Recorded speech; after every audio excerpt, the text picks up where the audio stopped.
Okay. Hi,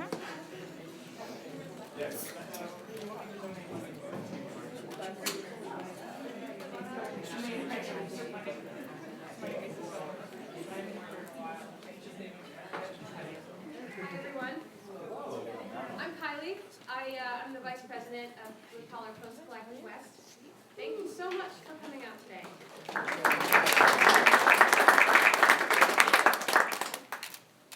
Thank you to my panelists here for coming out and spending a couple hours with you to share their knowledge too. This is going to be a really great conversation. Let's see. Thank you to Sims for hosting us and providing the live stream. There's food in the back if you're here. And if you're on the live stream, you'll just have to imagine that. If you're looking for some other free events, this Thursday at 6 p.m. here on this camera floor, we're having another Sim Lab. And it'll be HDR color workflow with the Sony F55. We're going to have people from camera, dailies, finishing, Sony, and Darren Okada, ASC, cinematographer. So if you want to come check that out, 6 p.m. here for free. And for Los Angeles, our next meetup is Saturday at 6 at St. Felix. If you come, then you'll get a free NAB shirt. Please take them. They've been in my apartment for a week. And these events are free, and we try to have them as often as we can. But please consider making a donation. We have a program called the Professional Development Accessibility Program, and recently we sent 3 people to NAB that would not have otherwise been able to attend, and they had a career-changing opportunity to meet all these different people from all over the world. One of them is here right now, Tara. She was our door greeter, so if you want to talk to her about her experience doing that, there she is.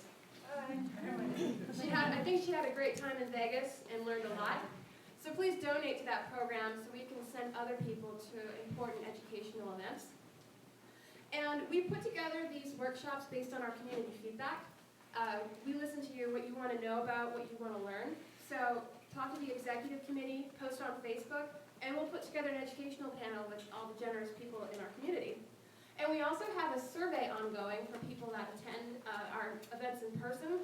So you can find that on our Facebook page and leave us some great feedback for how we can change our meetups or add to our education events to make them even better. So I'm going to go ahead and hand it over to Kristen, our moderator, to start the conversation.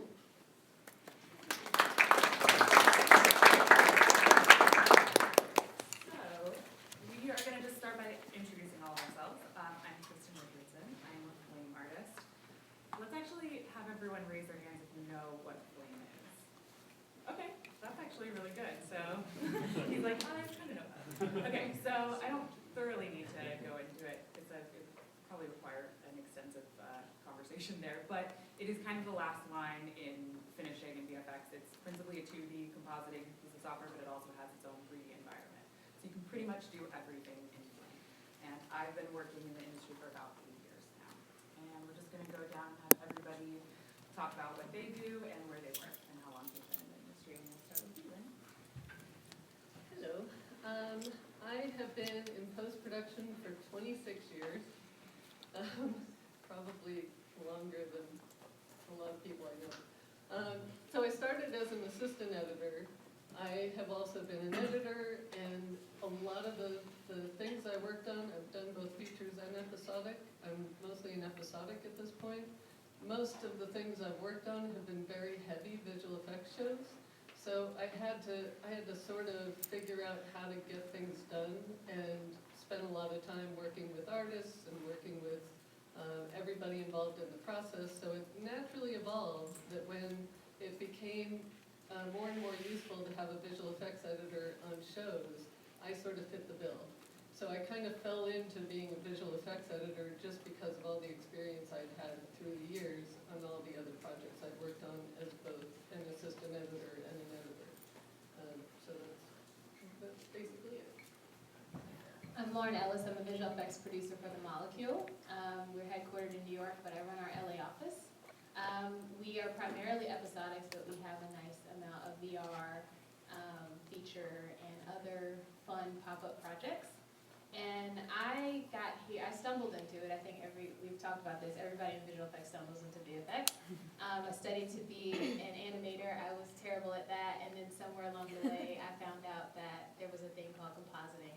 So I studied to be a compositor, got out into the world of indies, and quickly changed over to be a coordinator. And eventually made my way up to being a VFX producer in the second studio I worked for, which was Hammerhead Production. I've been in the industry for 5 years, so a baby by comparison.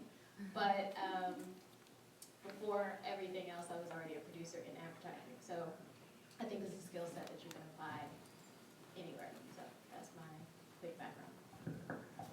Hi, I'm Nolan. I've been doing this for like a little over 10 years now.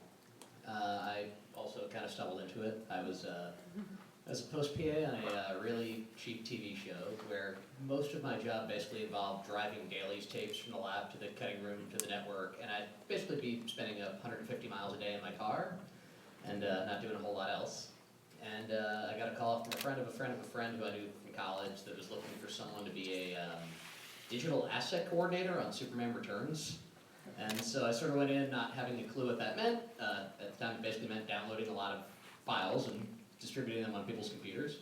But it just sort of meant that I could be in the cutting room all day and interacting with people, working on the film. And so I jumped at it, they got the job, and once I got in the union and got it, was able to be hired for apprentice jobs and assistant jobs, most of my contacts were in VFX. And so I started getting hired as an assistant VFX editor, and then eventually a VFX editor. So that's short version. I'm Tahira. I'm a VFX artist. I've been working for about 7 years in the industry, and I actually wanted to be in film since high school, and so I kind of worked my way towards it and been doing all the jobs until I realized that my personality was best suited for post-production. And, yeah. Tahira, what software package do you I usually use primarily After Effects and Mocha, and I'm transitioning into Nuke right now. Cool.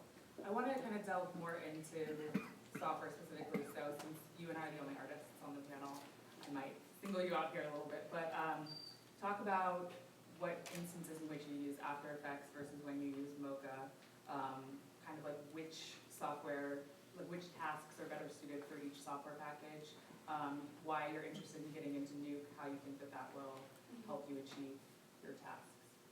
Okay, so I use After Effects for everything, so you can do a lot. So from compositing, like putting images in, basically I use it to fix footage. That's like half of my job is footage was shot incorrectly or they need it. So something needs to be removed or added. And also for motion graphics, I use Mocha, which is a tracking software, just to track footage before I bring it back into After Effects. So I guess what do? My tasks range from everything. So I work on commercials, features, corporate stuff, live events, music videos, kind of whatever people need, and I just get whatever shots I'm fixing or doing to, and I want to use Nuke because it's a much more robust compositing software and you can do a lot more 3D work. And yeah, After Effects is a little too ubiquitous now, and so everybody kind of knows how to use it, and it's harder and harder to find jobs in After Effects, so I need to transition to more high-end complex software. Can you give us a few examples of the type of fixes that you would do on work? Like shots would come in and what kind of work are you actually doing specifically? So I finished a project last week doing the cell phone commercial. So they had a bunch of shots of like the phone, and of course the phone is off and there's fingers in the way. So I had to make the user interface for the phone and put it into the actual shots of the hands and take the fingers out of the shots. And then there was several shots where there were things that weren't supposed to be in there, like a boom pole or some extra stuff on the set that needed to be erased. So I would track the footage and then find something to replace whatever was supposed to be removed. There's a lot of footage I guess it's really unstable, so I'll stabilize stuff and smooth out footage. A lot of cleanup with removal of things that aren't supposed to be there. Adding trees, sky replacements are one of the main ones. The that is not usually consistent across the shooting days, so if we're trying to make the scenes like all the same day. Change the sky. Yeah, I think that's good. Nolan, I'm interested in what software you're principally working in, and I know you do a lot of temp comping to kind of sell the idea. Can you tell us a little bit more about that? Yeah, so, I mean, primarily, first of all, I work in Avid, which is where the film, you know, what the film's usually being edited on. I guess there are a handful of shows now that use Premiere or something, but pretty much all the major films I've worked on have been shot on Avid. So that's where I'm guessing everyone here knows what a timeline is, right? Okay. So, I mean, that's primarily where I'm looking at the timeline and seeing what the editor's trying to put together, and, you know, usually in conference with him and some of the assistant editors, finding out what shots need to be temped, so that they can figure out everything else about the scene. If it's, you know, it could be anything from just slapping a background in something green screen so that it's not super distracting, or, you know, temping in a small, temping in like a small element or something that, you know, needs to figure out timing, whatever. And generally I'll do that in After Effects. Some people do actually do temp comps right in Avid. Usually I'll do a pretty quick version in After Effects, give it back to the editor, he'll keep working on the scene. And all the while, I usually have a FileMaker database going where I track every shot. Pretty much every shot in the movie that's a visual effect shot gets named and numbered. There's usually like a sequence name for it, and that's usually 2 letters that the VFX producer will just basically go through and divide up the movie by sequences and give each one a name. You know, the character's name goes home, or character rides a train, or whatever. And so each shot will have like a 2 or 3 letter sequence code and a unique number. We usually go by 5s or 10s so that you can go back and add more when the scene gets recut, and 5 more shots are added between, you know, shot 12 and shot 13. And so I use a FileMaker database to keep track of all those, usually with like a little picture and a little description, and and then a locator in the Avids that I can know what that's called. When you talk about your experience as a VFX editor, how similar it is to Nolan's, how it might be different, can you talk a little bit about your day-to-day tasks, what you do on a job? It is very similar. I do all of my temp comps in the Avid, and I'm one of the few people that do that. One of the reasons I do is because it's much easier for us to make changes as things go along, and there are a lot of changes happening really quickly and episodic. Like, we don't really have time to go out to different software, create a mix down, bring it in, and then they do another change, and then you have to redo it all over again 2 hours later. So if we have everything that we need in the Avid, and it's in the timeline, and then if we extend that shot, if we change that shot, it's that much easier to recreate it. It's also that much easier to turn things over at the end to the final visual effects artist, because you have all the elements they need right there, and you can easily pull out a sequence and do an EDL from that. I actually start in pre-production figuring out what's going to be necessary. So I go through the script, I go to pre-production meetings with the directors, the producers, and we talk about, okay, in this scene, we'll probably need to do these vis effects. And then we'll talk about what their initial idea is. Then when the editor cuts the scene, I'll take the cut scene, and knowing what concept is that the directors and producers wanted, I will start creating the temp effects necessary for that. And then I'll work with the editor to basically work out the timing. Is this timing gonna work? Or, you know, that shot you gave me is too short. If you want this action to happen, it's gonna have to be longer than that. And then we just keep evolving it over time. As the cut changes and as the producers decide, oh, well, that didn't really work, let's try this. And then after the cut is locked, or as close to locked as possible, then I start dealing with getting everything out to the vendors. And I do the FileMaker database so I can track all the shots. And then everything from bidding to choosing which vendors are gonna do which shots, to turnover, to getting shots back, I'm involved in making sure that what comes back is what we want. So I will do the first few rounds of notes with the vendor, Then when I think it's to the point where it's kind of what the producers want, I'll let them see it and give their notes, and then we go from there until it's finally approved and I'm dealing with getting shots dropped into the final master. I'm interested in your role in the decision-making process of which vendors get which shots. Is that just based off of past relationships and what you know which vendors are good at what, or how do you come to that decision? Some of it is based on what people's strong suits are. And so after working with vendors for a while, you sort of figure out these people are really good at cleanup. So all the cleanup shots are going to go to them because they're quick, they're good, and they're cheap, which doesn't often happen all at once. Or it could be these people are really good at 3D work. If I have a CG character that needs to be moving through this shot, these people are really good at that. They can integrate it well, it looks good, their animation's good. Or these people are really good at matte painting, so let's send it to them. And then sometimes it's purely a financial thing. These people are cheap and they're gonna do a good enough job, so we're gonna send it to them. Okay. And as a VFX editor, and I'm interested in Nolan's feedback on this as well, how do you protect the continuity of the VFX when you're using multiple vendors for one show?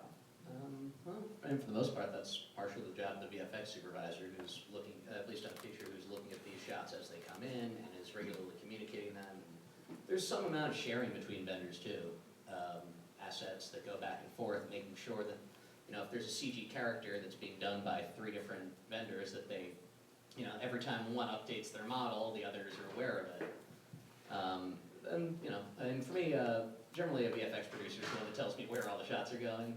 Sometimes it may be a case of like, here, make a quick time of these 40 shots, and we're setting it to, watermark it for these 5 places, and they send it, and then 2 days later, I found out, okay, we're turning it over to so-and-so, order them, and do it. But yeah, it's usually, obviously, I have eyes, so if something comes back and it's like, ooh boy, this is nothing like the, this background doesn't look anything like it when you see this location earlier, we'll flag it. And something like that might not actually sit in the cut very long because it doesn't really fit. So there's that, but yeah, on most shows it's generally kind of the job of the supervisor to maintain consistency between various vendors in various parts of the world. And sometimes it's even a case of like, a graphics company that will be putting their graphics on top of the work of like 7 or 8 other vendors, and that's consistent through everything. It's like in Marvel, one company usually will do the like the Iron Man HUD, the inside of the stuff you see used inside the helmet. That'll be done by like one company for the entire movie. Cool. And Lynn, is that your experience as well, or how do yours differ in that regard? Because our schedules are often much shorter, it's a little bit harder to maintain consistency. If you have the same type of effect going out to different vendors, it's mainly my job and the visual effects supervisor together, looking at shots and saying, oh my God, this doesn't match what they're doing. All right, let's send an example of what they're doing to this vendor so that they can try to match it better. And we just kind of have to work to tweak it as we go, and because we just don't have, people are both designing elements at the same time. So there just isn't enough time to get the real communication and the back and forth that's necessary for consistency always. Okay, Lauren, I'm interested as a VFX producer in your relationship with software. Obviously, for those of us who are editors and artists, software is our go-to. In what software do you utilize to do your job? And if you don't, how do you manage shop-based workflow organization? We use all the software. So, and that may be a symptom of me having been an artist first. So I use Nuke, Premiere, Excel, and Shotgun on an almost daily basis. I'm using all 4. Nuke is when we're QCing. So I'm the final QC in our shop. We're a smaller facility in LA, so we have fewer eyes to check things, but I'm the last person that says, this is beautiful, we're sending it, or change these things and kick it back. So I end up using Nuke in that way to look at the actual renders with DPX and go through and toggle through all the shots that get rendered out. And don't tell the artist this, but sometimes I might have to tweak some small thing in there and then hit render if it's like in the middle of the night and I didn't get a chance to QC while they were still there. So, but they still did the shot. I just changed like the strength of a reflection or something. But I use Shotgun for tracking the shots. Throughout the day, our artists are rendering their versions, and they upload versions to Shotgun that allow me to look at a preview of where we are at any given point in the day. I have the app on my phone, so if I'm not physically at the studio, I'm in a client meeting or whatever, I can always tap in to see, okay, here's where we are. Are we on schedule? What time has been logged against this particular shot? Did I underbid that shot? You know, things like that. It keeps me constantly current with what is happening in the studio at any given moment. I use Excel for the bidding, pretty much. And any quick imports to Shotgun that need to happen as far as on-set supervision information, all the camera lens info that we collect, quick uploads to Shotgun from Excel is how I operate. There's one other. You said you also use After Effects? Yes, no, Premiere. Oh, Premiere. So we manage our edit on our end too. So we get the EDLs and all the good stuff from our editors. And for us, because we're primarily episodics and not on Game of Thrones level, which is the majority of the work that you would get as a visual effects artist working in television, we don't end up working with a visual effects editor. I personally have not worked with a visual effects editor outside of features because we're not working on, sci-fi or extremely heavy shows. That doesn't mean that's not going to happen eventually, because there's hundreds more shows now out than there were before, and they're getting more and more complicated in terms of visual effects.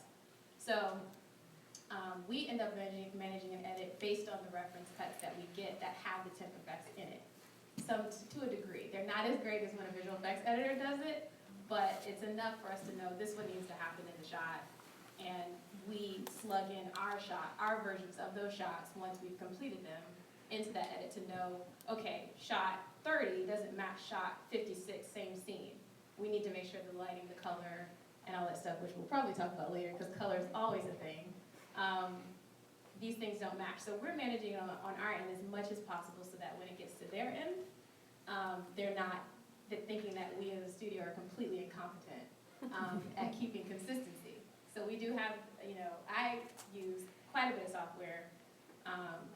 While I might not use it constantly throughout the course of a day, because we do have other production staff at my studio, I'm very hands-on, and like I said, I think that comes from me being an artist first, and being able to look at shots and know certain things about it that you might not pick up on if you didn't have that artist background initially. So. You can always tell when a vendor is not looking at the shots in context. Like we, regularly are updating them with sequences and chunks of the movie so they can, in theory, hopefully do what she's talking about, which is put them in and look at them before they send them to us. And there's plenty of times when I'll, get a scene and start dropping the shots in, and yeah, 3 shots apart looks completely different. That's about time, I need to hire Lauren. I do have a couple follow-ups on that. Is it all right to ask questions now, or should we hold them for later? Should we Hold to the end. let's hold them. All right. I have a follow-up on that though, because Lauren, you say at the Molecule you guys aren't doing Game of Thrones level work or sci-fi level VFX work. Can you elaborate for the audience a little what type of work you guys are doing? What's the bulk of the work you guys are working on there? So not just for us, but the majority of visual effects work in episodics is not going to be at that level. There's far more shows that require just invisible effects, which are the things where you shouldn't know the difference between reality and what we put in the shot. That's the majority of the effects work that exists. And even on the feature side, that's still the majority of the effects work that exists. You have these amazing shots, and you have your Marvel, you have your amazing movies that are blockbuster effects films. But the vast majority of films don't require that level of effects work. So the work we're doing are the invisible kind, where if you see where we've added in, Washington, D.C., or change the sky, or, change the face on an actor who had a stunt double. If you can see that, we haven't done our job. But that's the majority, that's the work that we do, and we're really good at Molecule. That doesn't mean we don't do awesome 3D stuff, because we've kind of run the gamut, but the majority of our work is 2D compositing, 2.5D, 3D integration kind of things, and your visible effects. I want to segue into asking everyone a little bit about their relationship with their colleagues, so that for people who haven't worked in a post or like VFX house before, they can understand kind of how the VFX producer and the VFX artist work together. So Tahira, I'm interested in your experience as an artist, how you work with your producer, how you work with other artists. I'm going to throw a lot at you here, but where work comes from before it hits your desk, where it goes after it leaves your desk. So usually Sorry, can you hold your mic just a little bit? Usually I work primarily by myself as a VFX artist, so I'll get shots and then a list of instructions from the director, the producer, or I usually don't ask who the person is, I just want the instructions, so I'm not quite sure, but I'll get a list of all the things that need to be done with a particular shot, and I'll get tons of shots, and so I kind of own them from start to finish until they go to color. Sometimes I'll get stuff after color, but, Sorry, can you elaborate a little bit? Like, I know why you just shook your head a little bit, but maybe the audience doesn't. Oh, so once footage has been color corrected, you lose a lot of latitude in the color space of the footage, so you can't do as much manipulation with it. So it's a lot easier for me to get raw footage, and if they have a LUT that they're applying, which is the lookup table, which is a certain color effect, I don't know how to explain that. Three numbers that each represent like a color value, right? Yes, That yes. sort of are supposed to translate correctly across. Exactly. So ideally, I would get raw footage, and it would be very flat without any color effects applied, and I would match my effects to the color space of that footage. So I'd match my blacks and my whites so that everything looked the same, and then it would go to the colors, and they could kind of color everything together. But sometimes they get stuff after color, so the footage has been stripped down or degraded or even compressed, and it's a lot harder to manipulate footage and match those colors once they've taken away all of that color information. So when I work at post houses, I work just as much at home by myself as I do in a post house, and usually it's just a sea of like VFX artists with headphones on that don't really interact much with each other. That's not true with the molecule. For me, ideally, that's how I like to work, because I can put on a podcast and kind of just zone out, put on music, and do my job. It's a lot of paying very, very close attention to very tiny details and kind of being in the zone with your footage. So the less distractions I have, the better I'm able to work. But oftentimes, like, there's changes, and when there's larger companies, like I did a commercial for Google, there's all these clients, it goes up the chain and up the chain and up the chain, so you'll do things, and then everybody gets to see it, and everyone has notes that are often conflicting or don't make a whole lot of sense, and you kind of have to figure that out and balance what's possible with the amount of time that you actually have, and also trying to address notes from everybody. I imagine that would be when your VFX producer steps in. Am I wrong? When you're working from home, obviously you're producing your own work, but if you're at a facility and a client is asking for more than you have time to do it, are you actually handling that directly?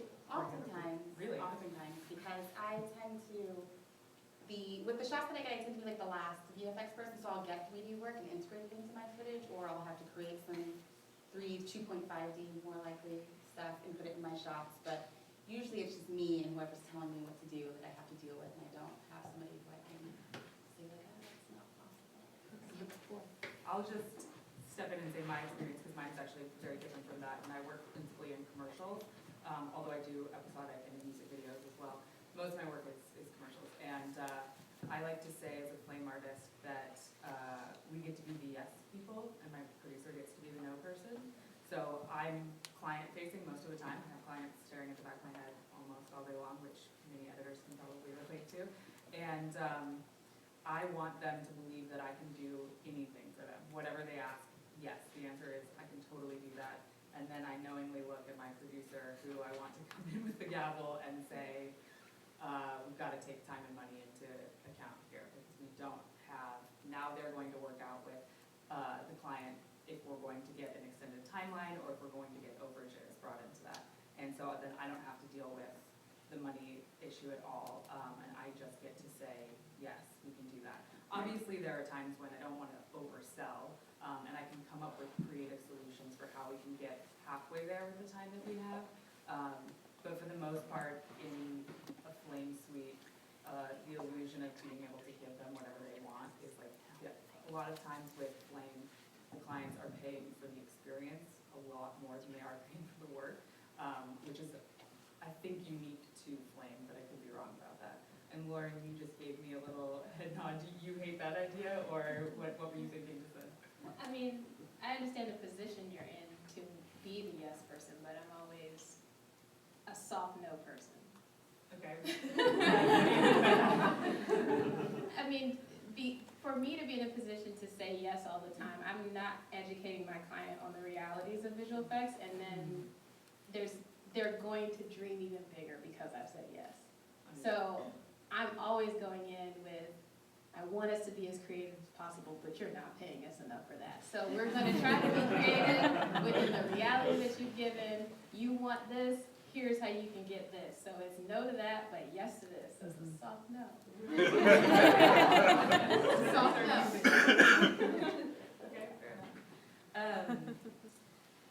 So I'm interested then in the same question that I just asked you here for Nolan and Lynn, where work comes from before it hits your desk and afterwards, and then also your relationship, because I just kind of talked about my relationship with clients, what your relationship with clients look like. I guess technically I'm on the client side usually, but I'm also sort of, I'm kind of the buffer in between the VFX supervisor, producers, coordinators, whoever, and editorial. I'm kind of the one that sits in between there, so that I'm sort of regularly talking with the editor and the assistant editors and figuring out, what sequences are ready to go, what things are coming up, what shots they're liking, when there's going to be screenings and when we could really use certain things to sit in the cut. And then also communicating with the VFX producer, primarily kind of going through like, okay, so great, we need to turn over 200 shots from this sequence to this vendor by such and such a date. Oh hey, the sequence that we turned over last week, that's being changed a lot, so maybe we want to deprioritize that on the vendor level at some point. Or maybe it's like, hey, that seems really going to change, we should put all those shots on hold and tell them to stop working on them for the time being. So stuff like that. It's a lot of just kind of trying to, be the bridge between those two departments. Do you frequently do screenings? Oh God, yes. I mean, a lot of movies in particular.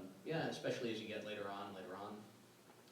They'll be doing, either audience previews or friends and family, or even if it's just a case of like the producer wants to see the movie and we need to make sure that it's gotten, or the studio wants to see the movie, and at very least you need to be able to tell the story. And on some films, like on a Marvel show in particular, you'd have a lot of shots that are just a dude on a green screen and shoulder pads.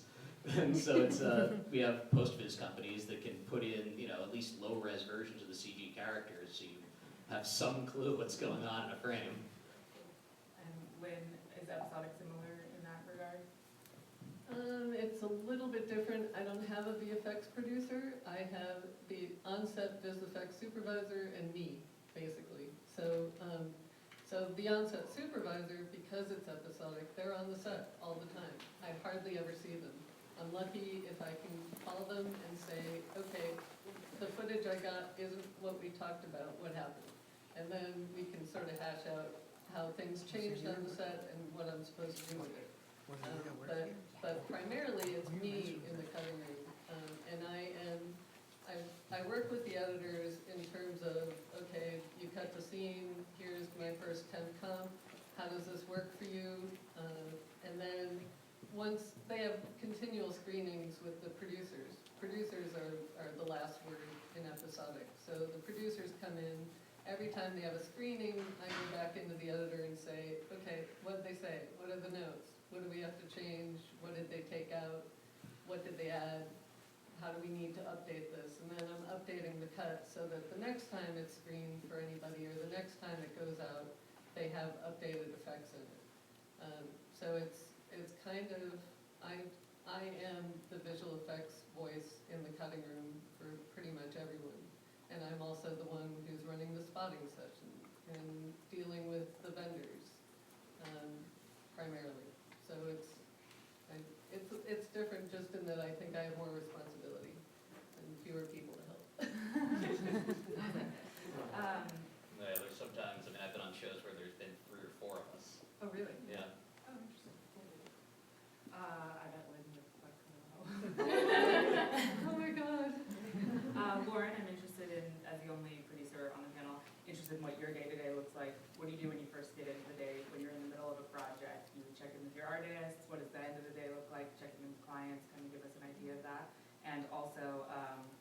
obviously the work comes in the door with you, basically. So if you could give us a brief overview on bidding as well, I think that would be interesting to hear about. I want to go chronologically. Yeah, go for it. So let's start with bidding. Say we've been courting a client for a while and they call me up and say, hey Lauren, I have a show, I want you to look at it, can you take a look at the script? So I do a full script breakdown, and that's just looking for where I see effects will be in this script. And I assign an actual number to the amount of shots that I see might exist in that cut. It's a little bit of directing and editing to a degree at the script level, because you have to think about how did they write this, and how do I see them putting it up on the screen? So you're kind of coming up with shot counts without knowing shot counts, because this is far before anything's been shot. And I assign a shot number or a shot counts to different scenes within a script, and I create a bid based on that. And the bid means a lot, and it a lot of times means nothing once you get down to the actual edit and after you shot everything. But I go through and identify which disciplines are required per shot, meaning, here we go into terminology. So, do I need a CG artist here? And what kind of CG artist? Do I need do I need a modeler? Do I need someone who specializes in set extension, 3D set extension only, or any number of disciplines that exist in 3D land? How many lighters might I need for this? And based on an average rate of what those disciplines cost, I assign those artists or those disciplines to that scene and that number of shots and break out the cost accordingly. So that's just the bidding. And then you send that back and you have a back and forth to discuss, okay, is this in line with what you imagined your budget would be? 98% of the time they're gonna tell you no. We thought this was gonna cost $10,000. What do you mean 100,000? So, you know, you go the back and forth, and I'm huge on education on the client side, because producers, the larger producers, the produced by mark producers, they do have a lot on their table, and they don't necessarily understand every discipline that they're hiring when they go into filmmaking. So I'm huge on the education part to get them to understand why this is $100,000. And yes, it can go down, but chances are it'll go up. Because if we don't plan this properly, if we don't go through pre-production, if we don't do all those things, then it's gonna get ugly. So that's just the bidding. Say you get approved. At that point, I start to, based on the preliminary bid, okay, at what point are they gonna start to shoot? Do they want me to bring on a visual effects supervisor for them? And that's a little bit different. We kind of talked about visual effects supervisors that you guys work with, but and a lot of times it is on the client side, and every now and then it's a facility that gets tasked to send out one of theirs. Okay? So, are we all following? So if they need one of our visual effects supervisors, or they will have one, it can go both ways. And sometimes there are both on there, and depending on how big it is, you might have multiple visual effects supervisors from both client and facility ends. But I'm at the point of approval, I'm thinking about all of the resources I said we would need to get this done. So at what point do I need to schedule them out? I start negotiating rates, putting people on hold, and eventually we go into production. At that point, I know how many projected days we said that this visual effects supervisor was going to be required, and hopefully every single thing on set is absolutely as it was planned in pre-production. It won't be, and we just keep going, and we start thinking about, okay, we know that this didn't work out well based on the visual effects report we got back from set that day. We get constant visual effects reports at the end of every day because things are constantly changing.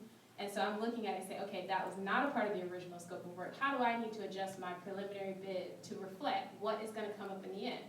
And as a producer, you want to do that early enough so that once we get into post, I'm not saying to them, this is $200,000 over budget. Mm-hmm. Because I told them along the way, because you cut this, you kicked my visual effects supervisor off set, he wasn't there to supervise the 87, days on set that we allotted for. And And so I pretty much let them know as I'm going that you're going higher in your budget at this point. So then, say all went well, we get to editorial, they're doing their thing, and it's a little calm. All is calm in the studio for a bit, but we're preparing, we're starting to ramp up because we know that eventually this is gonna come back to us. Sometimes that gets pushed, a lot of times that gets pushed for various reasons on editorial end. Either they're fighting time, there's story issues, there's all kinds of things that can come up. But I found that a lot of editors, if I request it for my facility, I can say, do you think you guys can lock visual effects before, worrying about your entire season? And sometimes you get that option, sometimes. And when you do, it often does work out, especially if it's a heavy visual effects scene where there's a lot of CG, there's a lot of set extension that you can't do in a 2-week episodic time period. You need a little bit more lead time. So maybe they'll give you episode 205 when they, at the beginning, when they were supposed to turn over 201 because that's a heavier effects episode. Occasionally, you get that privilege.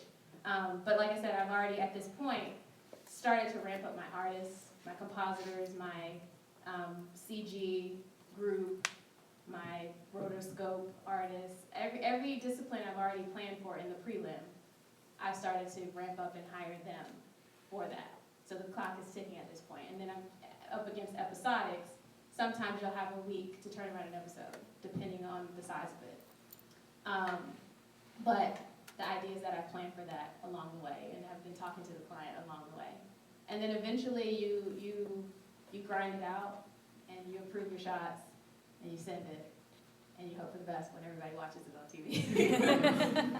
But my client interaction is constant, and it's a little bit special as well for Molecule because I'm also going and doing new business outreach because I do run the LA office. So mine is a little bit different as well in that way. Okay, we're gonna go back for a second because we have a question for Nolan from social media. Do you sit in on screenings on VFX shots from vendors, and if yes, do you get a sense for what a director wants out of these shots? Yeah, sometimes. It depends on the movie, depends on the show, but there's a lot of times we'll be doing, reviews regularly in the screening room where the shots will come in from the vendor, I'll take the edit, I'll cut them all in, and before this even goes to our editor, and just kind of review those with the supervisor, and he'll look at everything and be like, oh, you want to, show that, and that to the director. And there'll be a director review where he'll come in and he'll see all these shots and give his feedback, and it's usually pretty easy to see how a director's feeling about something. And then we've got a question for everyone, but Tahira, I'll pose it to you. Why did you choose the artist path, and why do you find it fulfilling?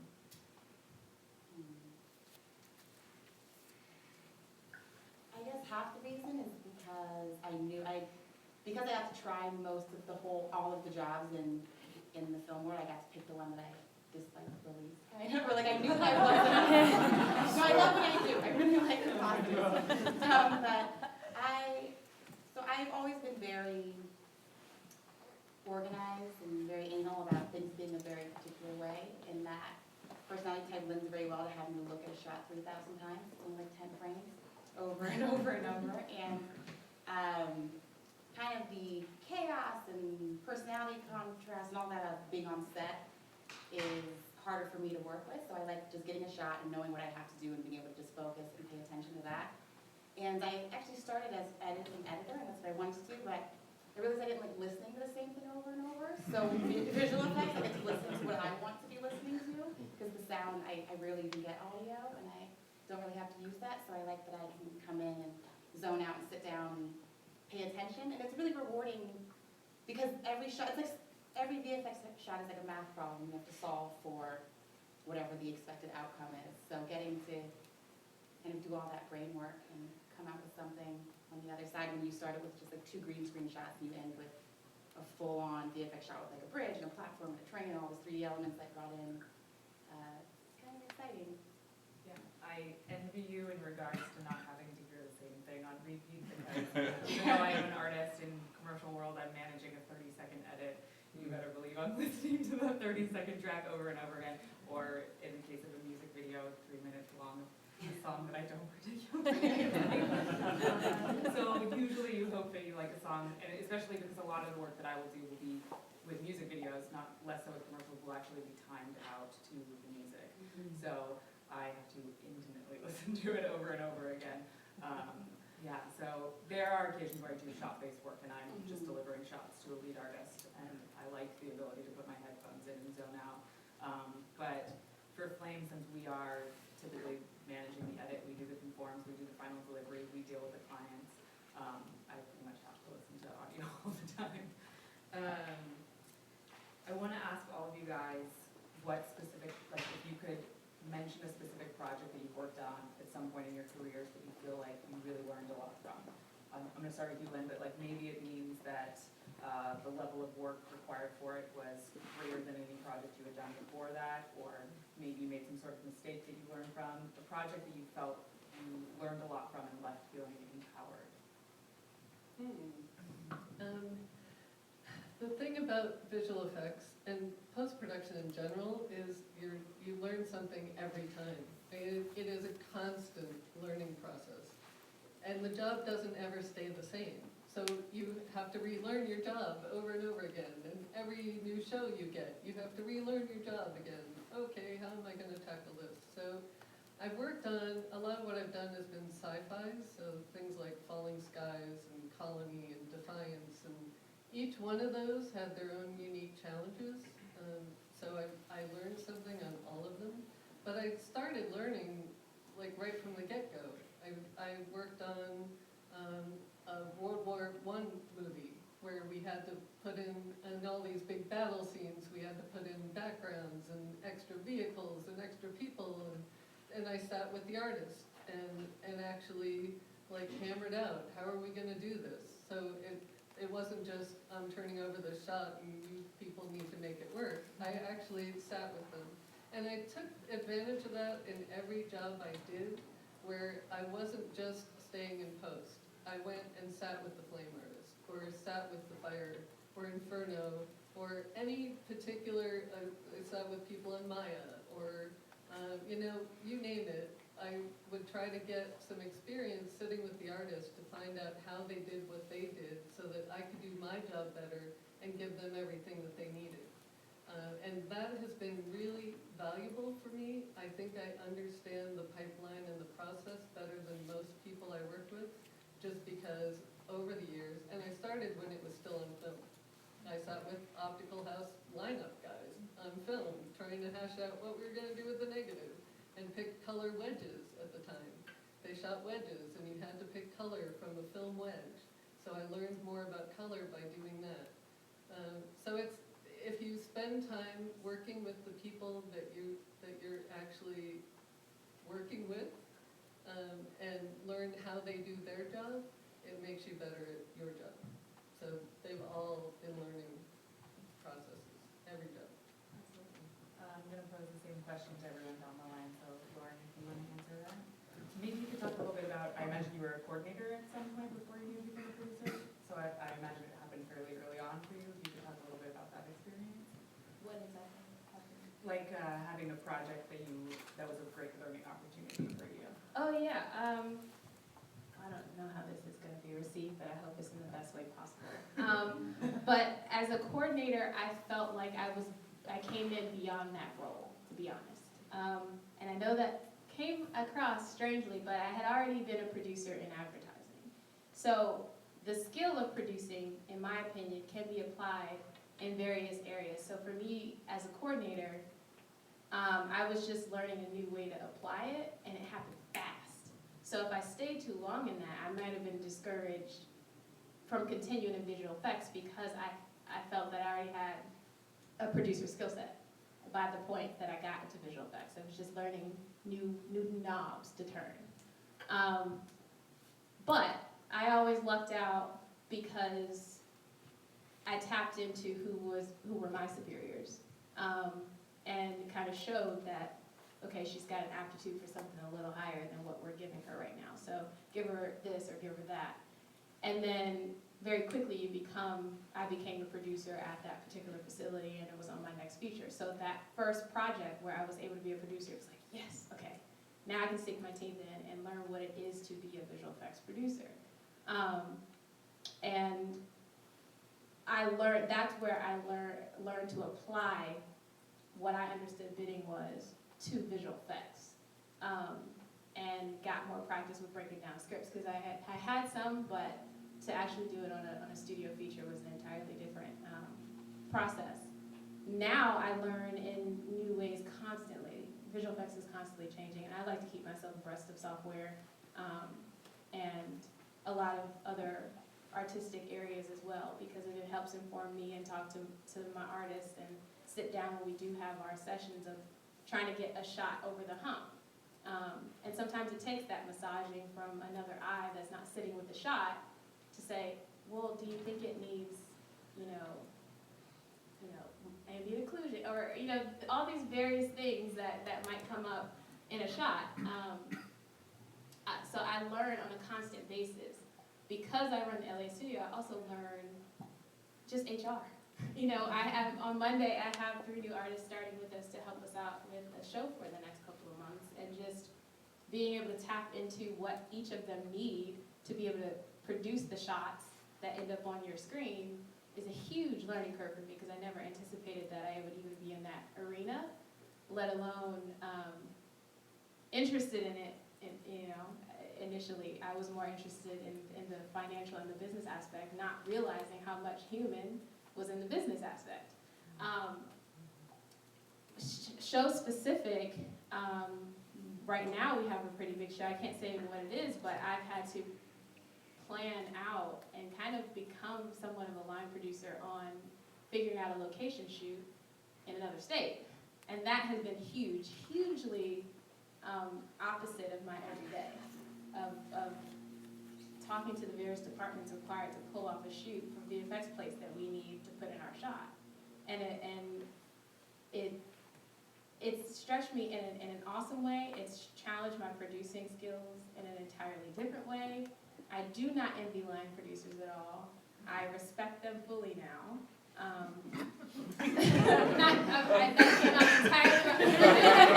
You know what I meant. I've always respected them, but I do not thank you for what you do, line producers, because it was a lot of work, and I credit the Molecule for providing those kinds of opportunities, because it's a smaller facility in LA.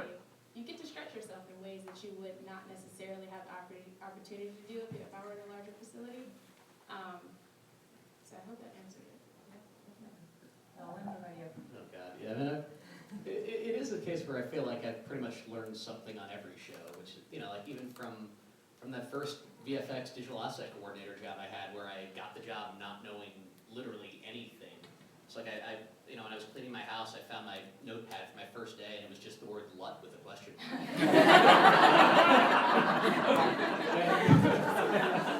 I remember it was literally, I was supposed to sit on a conference call and take notes, and it's just hero shot, LUT, what? And then on the course of that show, I got to spend every day in a screening room with an Oscar-winning supervisor breaking down shots and kind of watching what he does. And I just learned so much just about the terminology and the process and all of that just from that movie. And then once I got in the union, I was fortunate enough to work under a couple of really great VFX editors as an assistant. And thankfully, for whatever reason, they were willing to give me more and more responsibility and trust me with more and more things that I've thankfully not screwed up too badly. And then to the point where one of the guys I've been assisting helped me get bumped up to co-VFX edit a couple shows with him before kind of heading out on my own a little bit. So it's it's constantly changing, it's constantly evolving, and every show I wind up with some tasks that I would have never thought would have been on my plate that but somehow are, and so you've got to learn how to do them or learn why you're doing them, or it's constantly reinventing the wheel. And it's always interesting. Tahira? I think 90% of the shots that I get are a learning curve and super difficult, because most of the time things aren't shot the way that would be nice for making VFX work.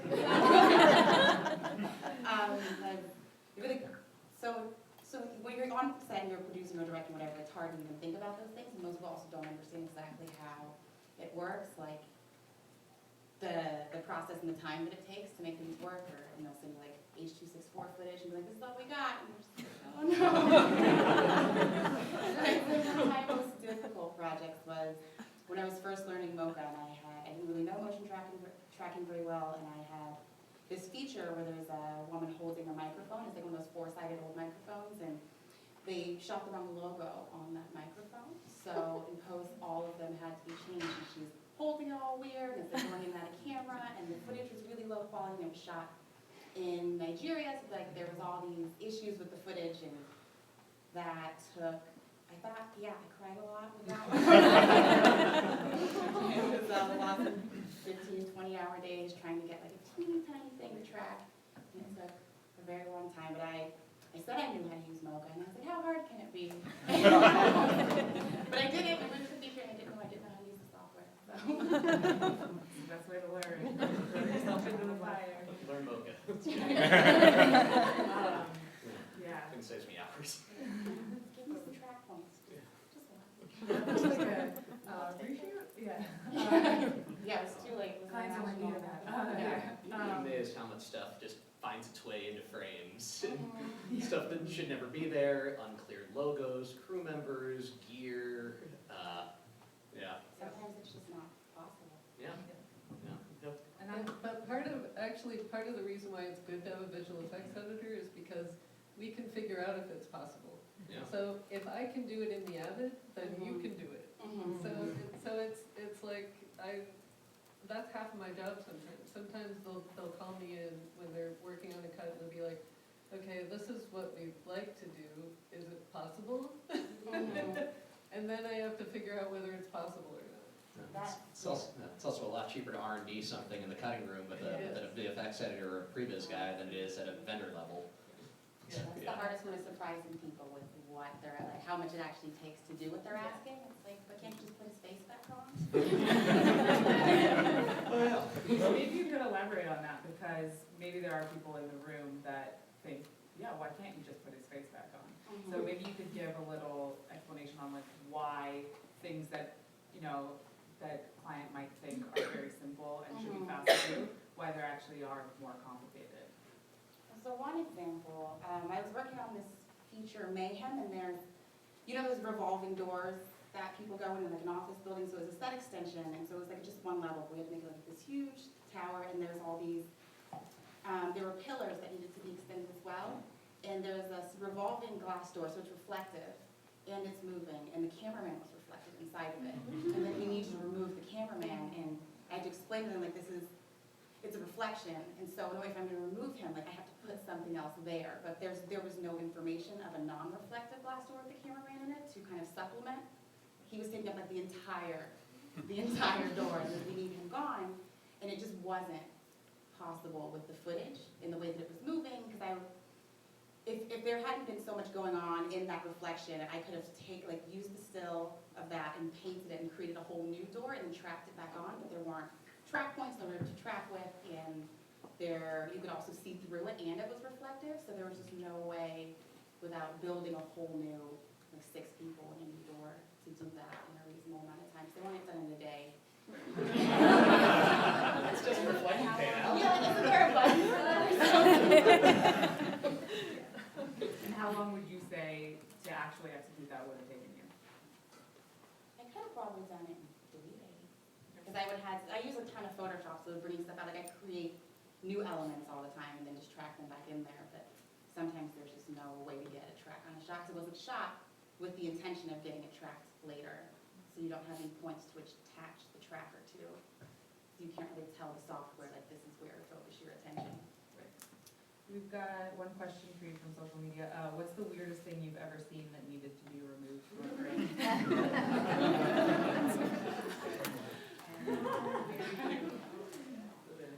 You got one? Disappear a whole bunch of baby genitals in one thing. They shot a scene of like all these babies running around naked, and of course you can't do that on TV. And so my job was to go through all of this footage of naked children, like zoom in on them.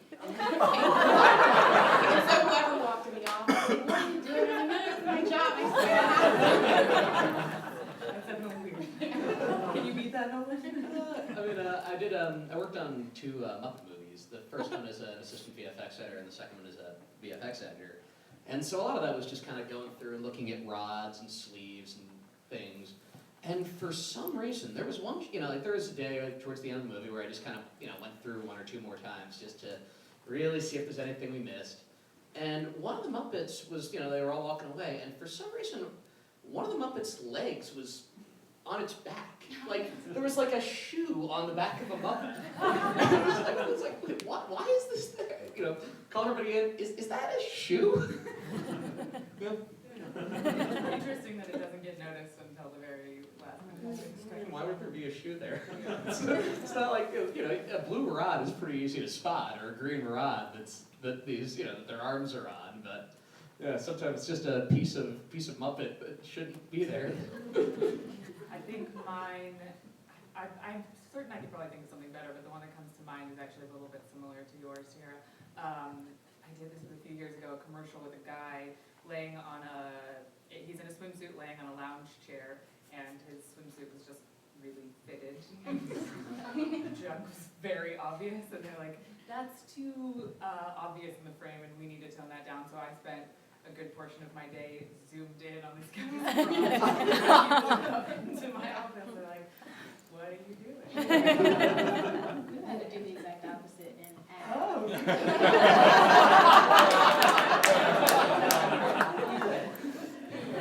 have a couple good ones. Okay, go ahead. I have to say. One was, actually, I was working as an assistant on CSI, and one of the effects we had to do in one of my episodes was because of standards and practices. We had an episode where somebody had relieved themselves on a lawn, so you had a pile of feces on this lawn. And standards and practices said, even though that was like part of the evidence, they said, it's too big. You need to make it smaller.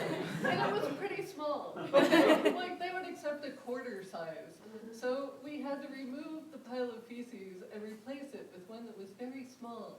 So that was like bizarre. But then, I've actually had a few shots like this. Well, there was a shot where they were in the cab of a truck using a GoPro camera, which is not real high quality.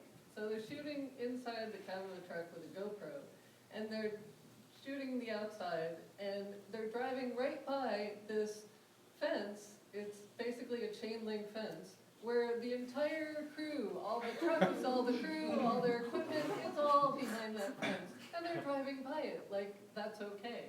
And we had to use the shot. We had to replace everything behind that chain link fence. It was insane. So that was another good one. I'm just thinking of the roto involved in the chain Oh, link fence yeah. sounds It was horrible. It was Yeah. crazy. More times than not, it's easier to just fix your shot in production and have somebody, because it takes so long. Like, I had to remove guys' underboob sweat from the whole thing. Give him another shirt, it would cost like $8 or something. Go to CVS, get him a different shirt. Sometimes it was like something that you just wish like the costume department, the props department had just, You're like, how did no one know? like, military rank or something, or having to redo that, on like, 300 shots or something that, could have been a $10 piece of felt. Yeah. Type of thing happens. If they did things right, I wouldn't have a job. Fair enough. Screw it up, everybody. That's good, because I am interested, you had mentioned before that you fix a lot of footage and problems, basically. Are there ways that you can tell our editorial friends or our production friends that they could make our lives easier and have us be able to execute things faster and more efficiently? Yeah, like the green screen, like evenly. Yeah. And don't have them like right up against the green screen, so you can always yeah, they don't have to touch it, like I get it.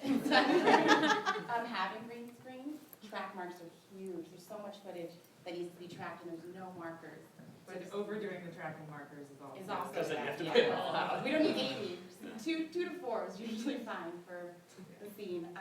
Makeup is a big one. I do a lot of beauty work. There was this commercial, this guy had he's broken out all over his forehead, and I had to just make him a new forehead.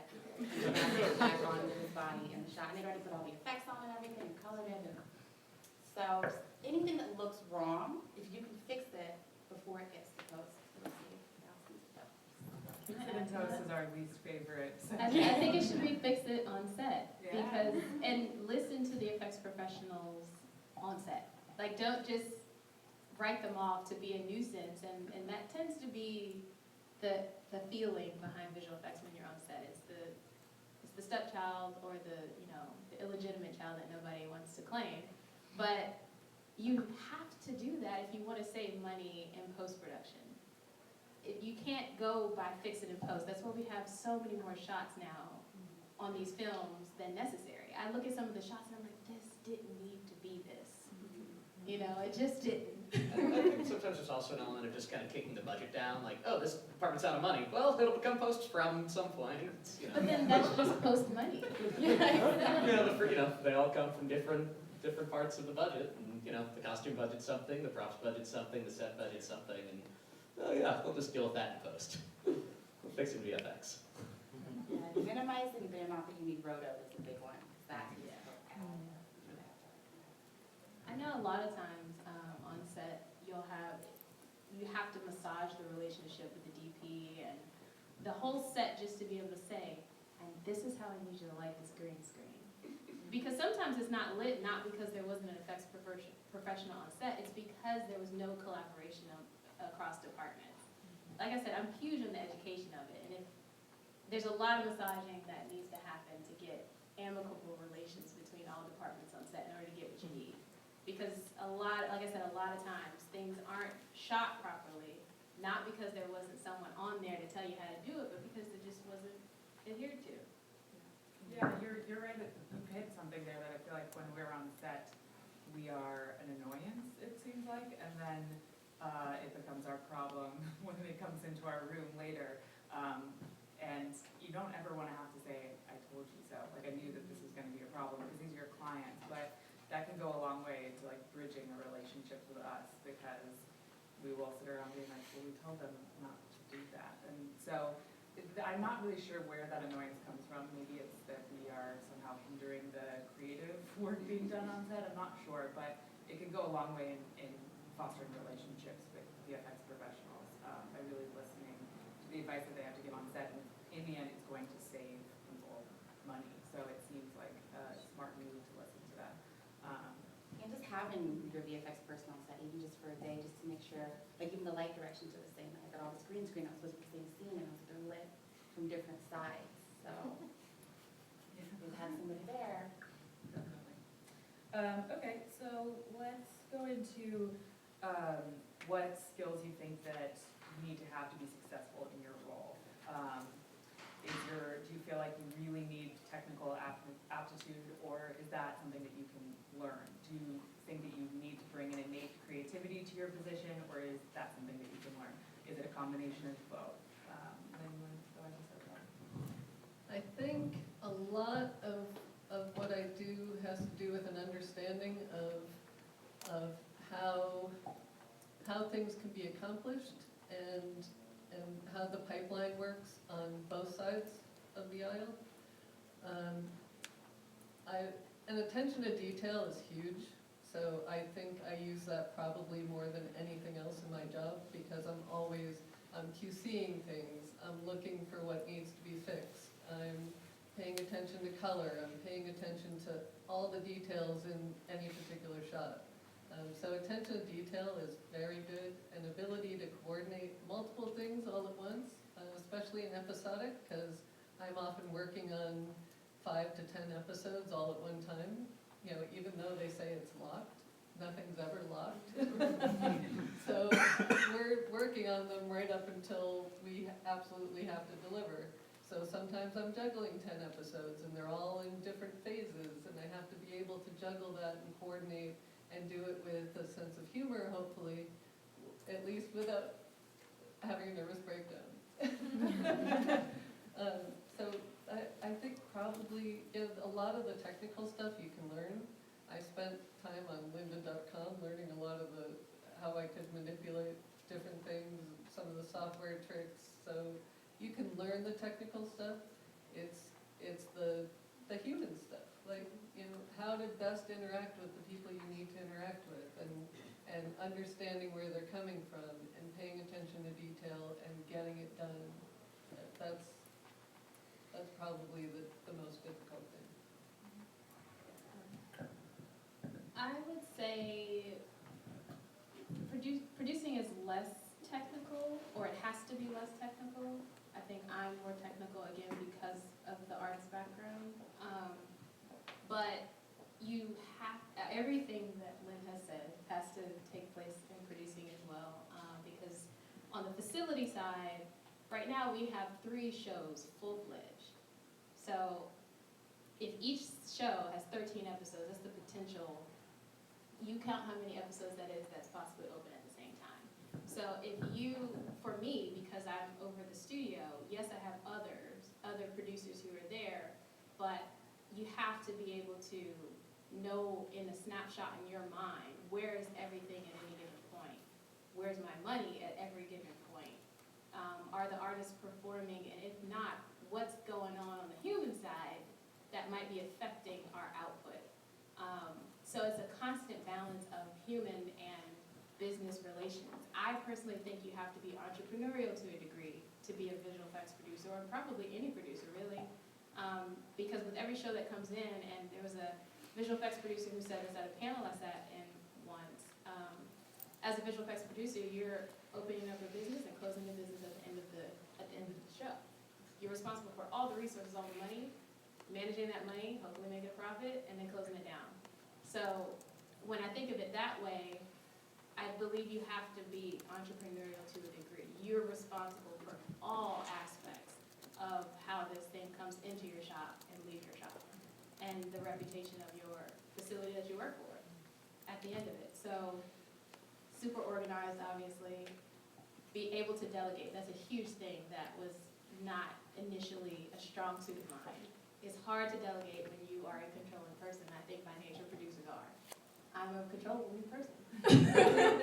So to be able to say, no, you brought on another producer for this reason, allow that person to be the best and grow in the way that they want to grow, and let that thing go. It's not going to look the way you would do it because it's not you doing it. So the ability to delegate is huge, I think, across probably all of our disciplines if we're working in a team. But I think those are the main things. It doesn't have to be technical. There's plenty of producers, in fact, probably the majority of visual effects producers who didn't start as artists. So there's certain nuances that I have that don't apply across the board, but I believe you have to be organized. You have to have the human relations. You have to be able to multitask and know the business side of things. You don't necessarily have to be technical, but you have to have a knowledge of how everyone else is being technical. If that makes sense, and know who to employ to execute those technical things. I mean, for me, it's, it's part creative, part technical. It's, you have to be able to sort of work with the director or an editor to try and, to try and temp a shot or figure out how something should work. And that is, a lot more of just, hey, look, let's try some stuff. Let's come up with ideas. Let's throw it around. And that's, for me, part of, one of the more interesting parts of the show. But yeah, it also helps to, know Avid, know some basic temping, and also just have a really freaking good memory, because you're constantly trying to juggle, 1,000, 2,000, 2,700 shots. And there definitely is a point in every show where, like, you're sitting in a review looking at one sequence, and the director wants to quickly see, oh, that other shot where the so-and-so does that in that other scene. And kind of know exactly what that means and know what the shot number is and just be able to quickly search for it and get it up there before, he finishes the thought so they can start looking at it again. So there really is a part of, most shows where, there are literally thousands of shots that I know by number. And, or at least know, shots in that area so that I can find things really fast. Or if I need to dig through and dig up an old version of it real quick, be able to jump on that. So yeah, it's just, being able to memorize shot numbers kind of through osmosis. And, yeah. I would say for my job, it's probably mostly technical, or it's like half and half, but if you don't know the technical side, you're not really going to be able to be really creative, because understanding codecs and frame rates and how footage needs to be interpreted and getting the kind of technical stuff down is what enables you to even work. And the creativity more comes, I'm creating like photoreal effects for the most part. So the creativity is more in finding creative ways to problem solve and get around all of the things that aren't working. And being really, really tech savvy, I think is really necessary because there's so much that goes wrong and things crash and software glitches, and having a full understanding of your software and the machine you're working on and being able to work quickly and use shortcuts and problem solve and fix things yourself is most important. Because usually I'm working alone, I have somebody to ask if, I don't know, like Mocha was glitching the other day and put my pacing and tracking data, so that's something you kind of have to be able to solve on your own. So yeah, mostly technical. I've noticed all the other things that artists I work with, being antisocial or on the spectrum seems to be a really big asset. You spend a lot of time alone, working really, really intimately with like this very specific piece of software or your machine, and you have to be really okay with. I think it helps if you like machines more than people.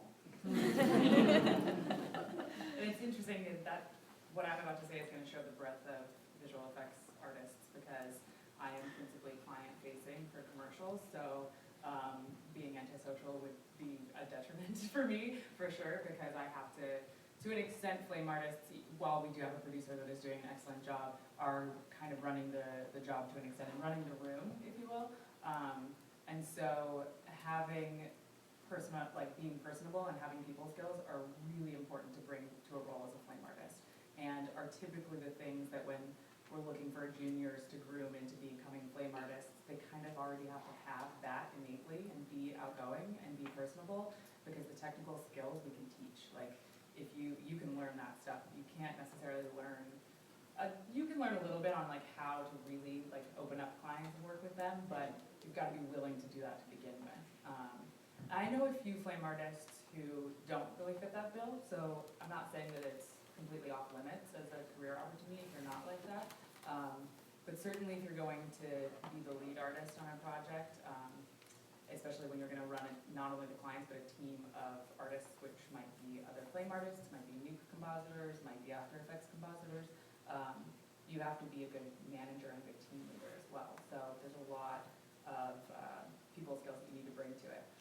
But as far as like technical and creative is concerned, I feel like when it comes to flame, there are people from all different types of discipline backgrounds. I know people who have formal art degrees, like they studied painting in art school and they're now flame artists. I know people, like myself, I started in the machine room as a tape op, so I had more technical understanding that I brought to it.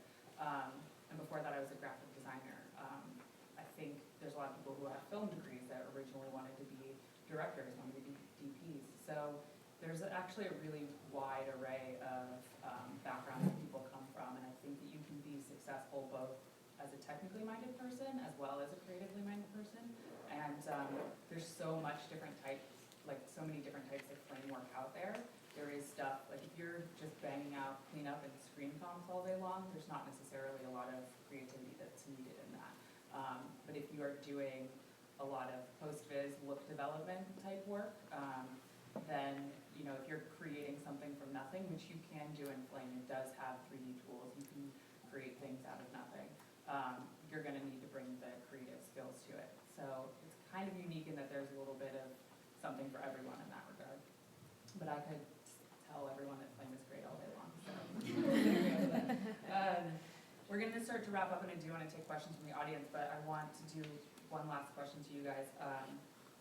For people who might, in the audience that might be interested in getting into your position, let's do it twofold. Like, we already asked you at the beginning how you got into it, but how would you today in 2017 suggest that someone pursue it, and what resources are out there that they can tap into to pursue that position? You want to go ahead and start?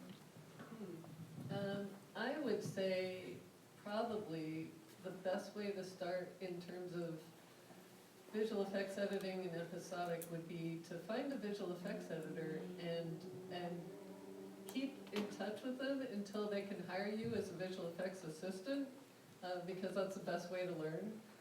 But it helps if you are already an assistant editor, because the skills that you have as an assistant work with visual effects assisting, because a lot of what you're doing is managing the shot pipeline.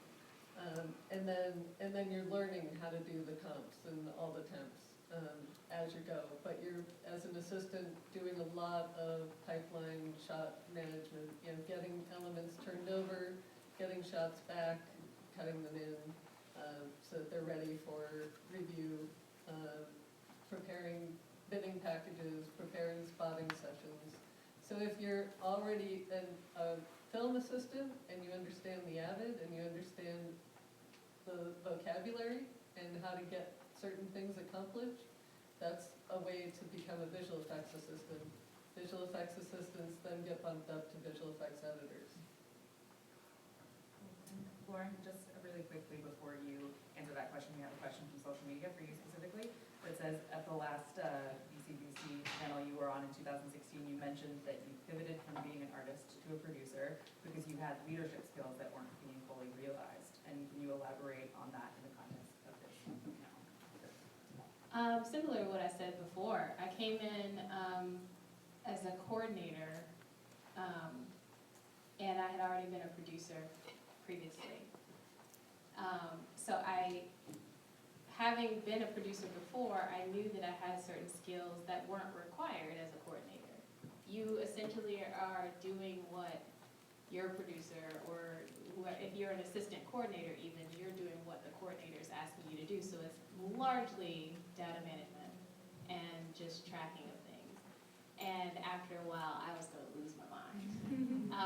Because I've already said this, I've admitted it, we can go to meetings about it later, but I'm a controlling person.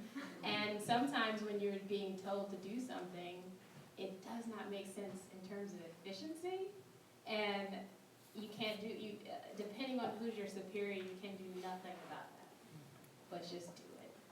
And after eating that for a period of time, for me, I have about the same, issue with control as I do patience.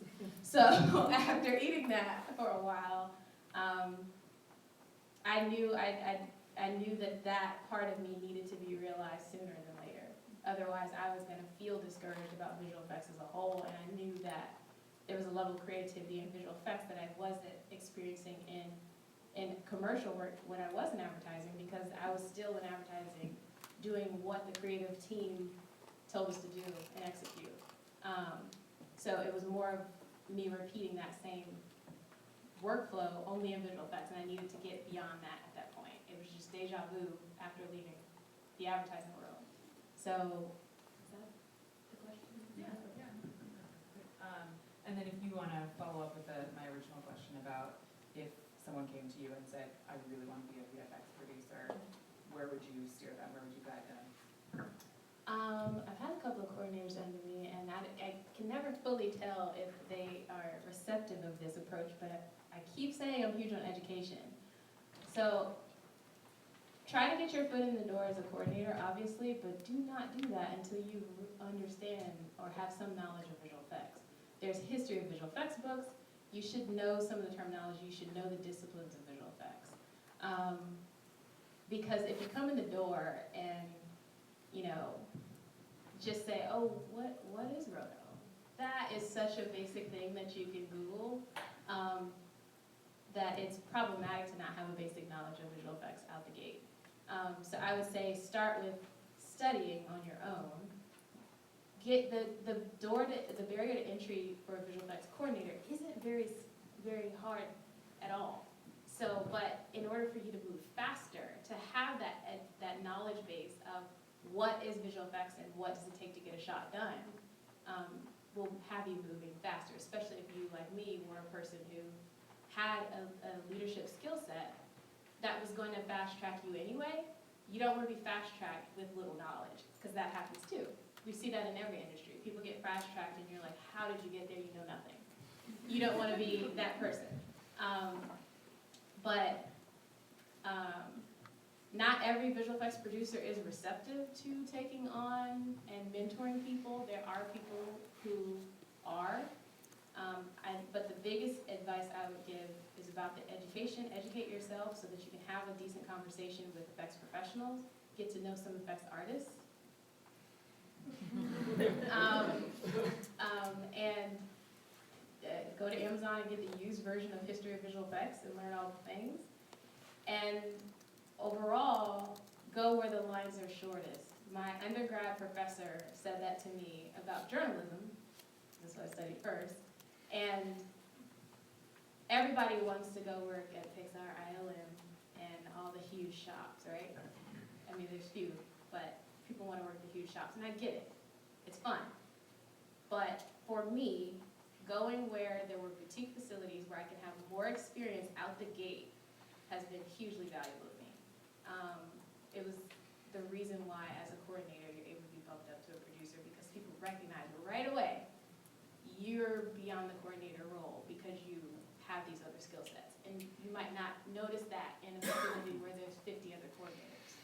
So go where the lines are shortest. Yeah, I guess for VFX editor, it's kind of similar if you wanted to be an assistant editor or an editor. You know, PA. Pretty much every show, along with post PA that I've done, will have at least one VFX PA. That's a good way to become a coordinator, but it's also a good way to, if you're more interested in the editorial side, bug the VFX editor, find out what he does.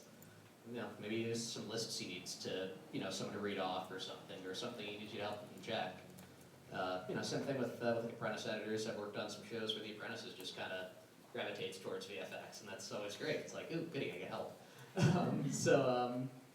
Just kind of post PA or apprentice and get in the union and start bugging VFX editors and see what you can do. For VFX, you just have to learn the software and then start creating stuff so that you have something to show.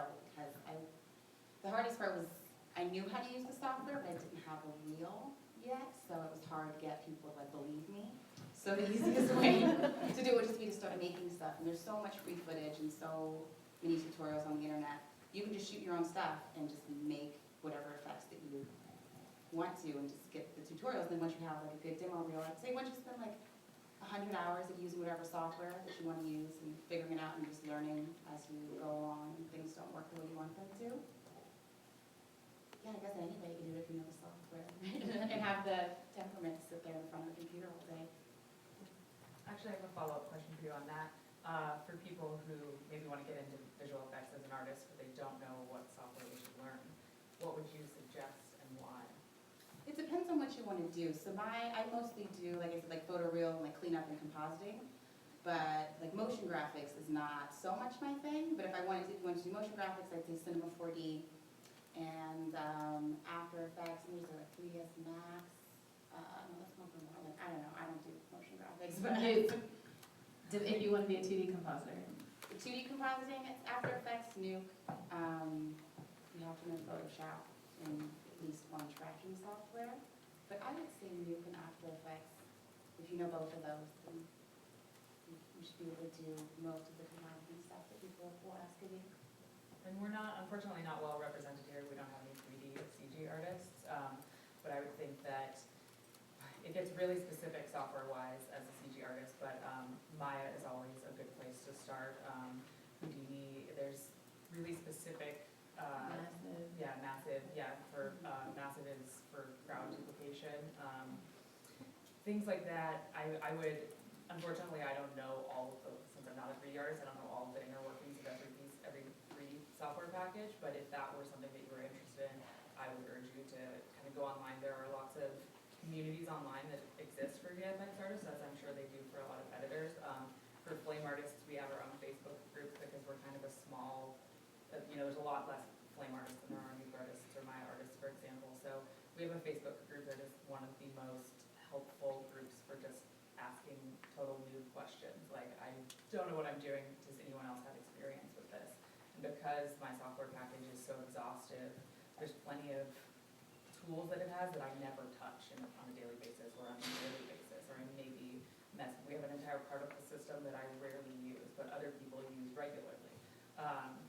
And so there are a lot of resources like that out there, but figuring out what you're interested in or kind of just messing around with softwares to figure out what you're interested in is a good approach as well.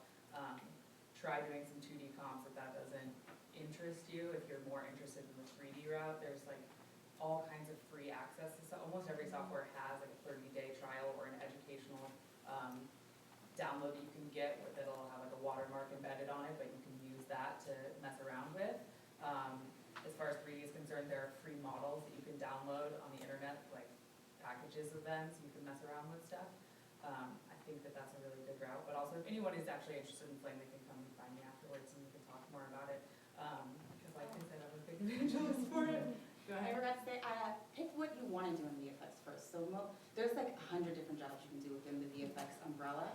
So I would start with just looking at like what does it mean to be a rigger and a lighter and a modeler and a compositor and motion graphics artist, because they're all so different. And I initially came at it like wanting to know how to do everything, but it made a lot more sense for me to just be good at one thing and then branch out eventually to become more of a generalist.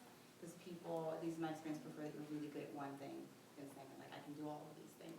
Yeah, there is a little bit of room for VFX generalists. That is a position. There's that is a lot of title. room. Yeah. Generalists, yeah. especially in this time. Yeah. Yeah, actually, you can speak to that more. Jen. I think being a specific kind of artist lends itself better in film world than it does episodics. So I just want to make that distinction. In episodics, we're so fast and the budgets tend to be tight that we need people that can touch multiple aspects in one shot. So we don't, for episodics, you're not necessarily looking for somebody who is specifically a lighter, or you need them to be a 3D generalist. But if I'm beefing up for a feature, I'm gonna want a lighting department to handle all of these, shots where we're adding in a dragon or something like that. But for episodics, I think you have to think more generally than you do in features. And just speaking for a smaller facility, we are almost always looking for generalists because we need you to be able to cross over shows and different projects and be able to take on anything we throw at you. Yeah, whereas my experience working for mostly larger facilities in the commercial world, there are a handful of generalists on a team, but, and then they're more common as freelancers. As staffers, we generally have people that are dedicated to, you are a lighter, you are a rigger, and that makes up the bulk of the team. And I think that that is the reality of being in a larger facility. But freelancers even, it doesn't necessarily matter if you are a generalist. I think you're probably going to have better luck at a smaller place where they want you to cross over and things. And in the bigger facilities, we tend to want specific roles to hire for. So I don't know if that's specifically because they are larger facilities or if that's commercials. I'm not sure since I don't have feature experience. I'm not entirely sure on that.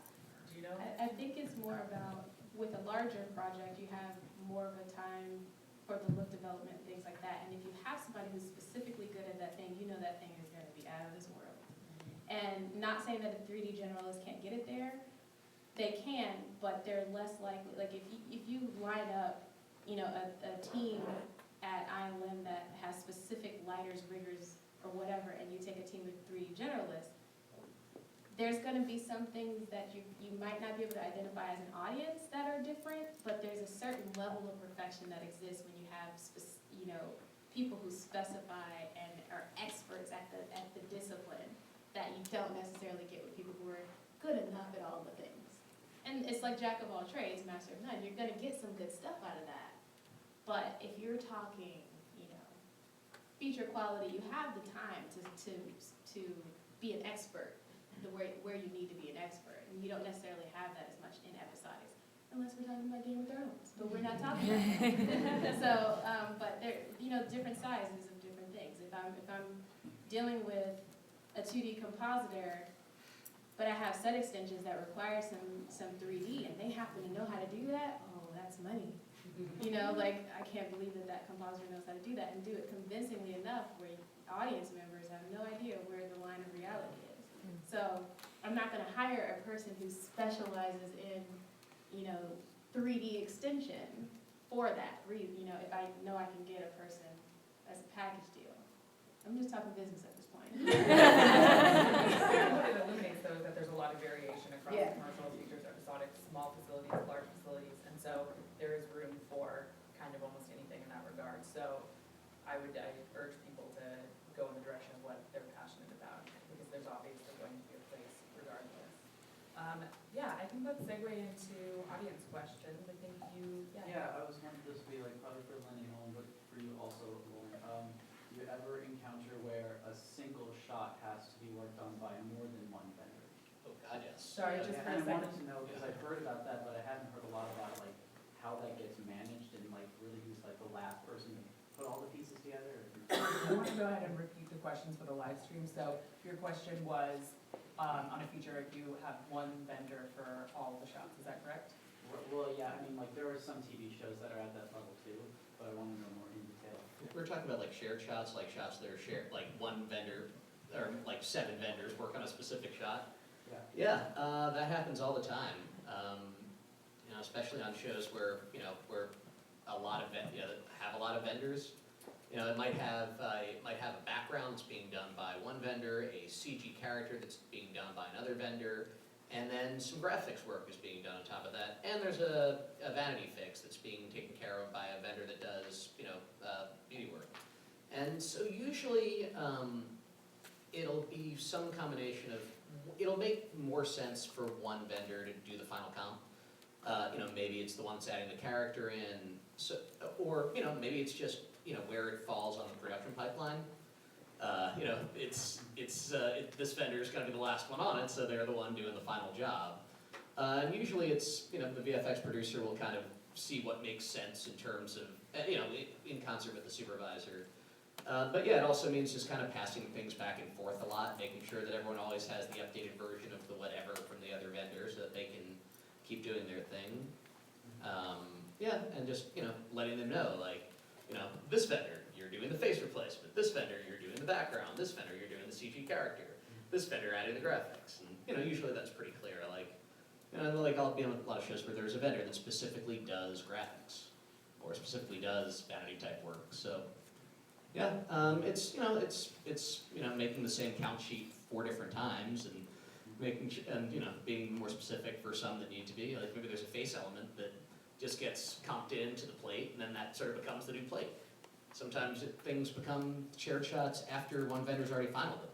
You know, you know, it's some shot that someone does, and then they decide they want to add something else to it, or a new background, or, you know, maybe just the in-house team on your show is gonna do something small to it. So, yeah, it's, you know, it's just tracking the shot times however many people are on it. Yeah, in my case, it's shared shots are usually, one aspect has to be finalized by one vendor, and then once they do their part, then it gets transferred to the other vendor who has to do their part. Like, we've had shots where, big aerial shot, where we had to get rid of all the traffic. So we had a cleanup vendor who got rid of all the traffic in this aerial shot. I can't believe that they did really well, but they did. And then once that was clean, then I could send it to the other vendor that was going to put the wall in it, or, you know, or the CG characters. So I just had to like keep on the first vendor who was doing the cleanup, so I could make sure that I could maintain the schedule and give the other vendor enough time to get the rest of the shot done. Or we've had other shots where, okay, you have to do a background replacement, but then this vendor is actually animating the face of the creature in the shot. And that's all they're doing is animating the face. So you have to get that part finished before they can animate the face. Same sort of pipeline issue. Just from the facility side, chances are we're getting the final comp, so we get assets from whoever it came from, but it funnels through editorial. So we rarely end up talking to the other vendor unless there's something VFX conversation that has to happen, like, we don't understand why your comp looks like this, or we don't understand why you did it that way. And that's when we would talk to the other vendor. But the reason you do it that way, a lot of times is financial. I've never met a producer who prefers to split up a shot that way. A lot of times it's financial. You'd be surprised if you send a shot to one vendor and say, you know, I give you a bid back for one shot that's gonna cost, it's a $10,000 shot. But if you split it, suddenly it's a $7,000 shot. That's usually why you do that, but I've never met a producer who prefers to split a shot. They might split, you know, a scene, but they do not prefer to split a shot. Yeah. It is a hassle. Yeah. Especially, yeah, and it's like the more vendors are on the shot, the more of a hassle it becomes. Yeah.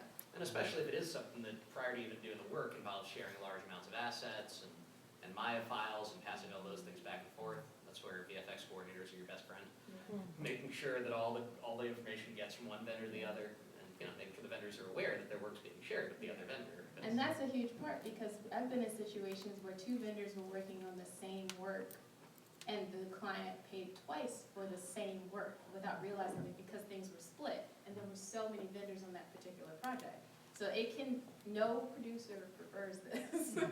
And, that's why you do have to have a great arsenal of people to make sure it's all tracked properly. Do we have any other questions from the audience? I have a question about sort of how the assistant VFX editor would be helping out the actual effects editor. So how does that relationship, because I guess you guys talked about more about like your VFX editor experience now, or as you've been doing it for a while, but what would the assistant be helping you on, and where is the line on making temp comps? Do they get to kind of put their fingers in sometimes, or are they more so of like pipeline and making sure that everything is set up for your editors and other people in post?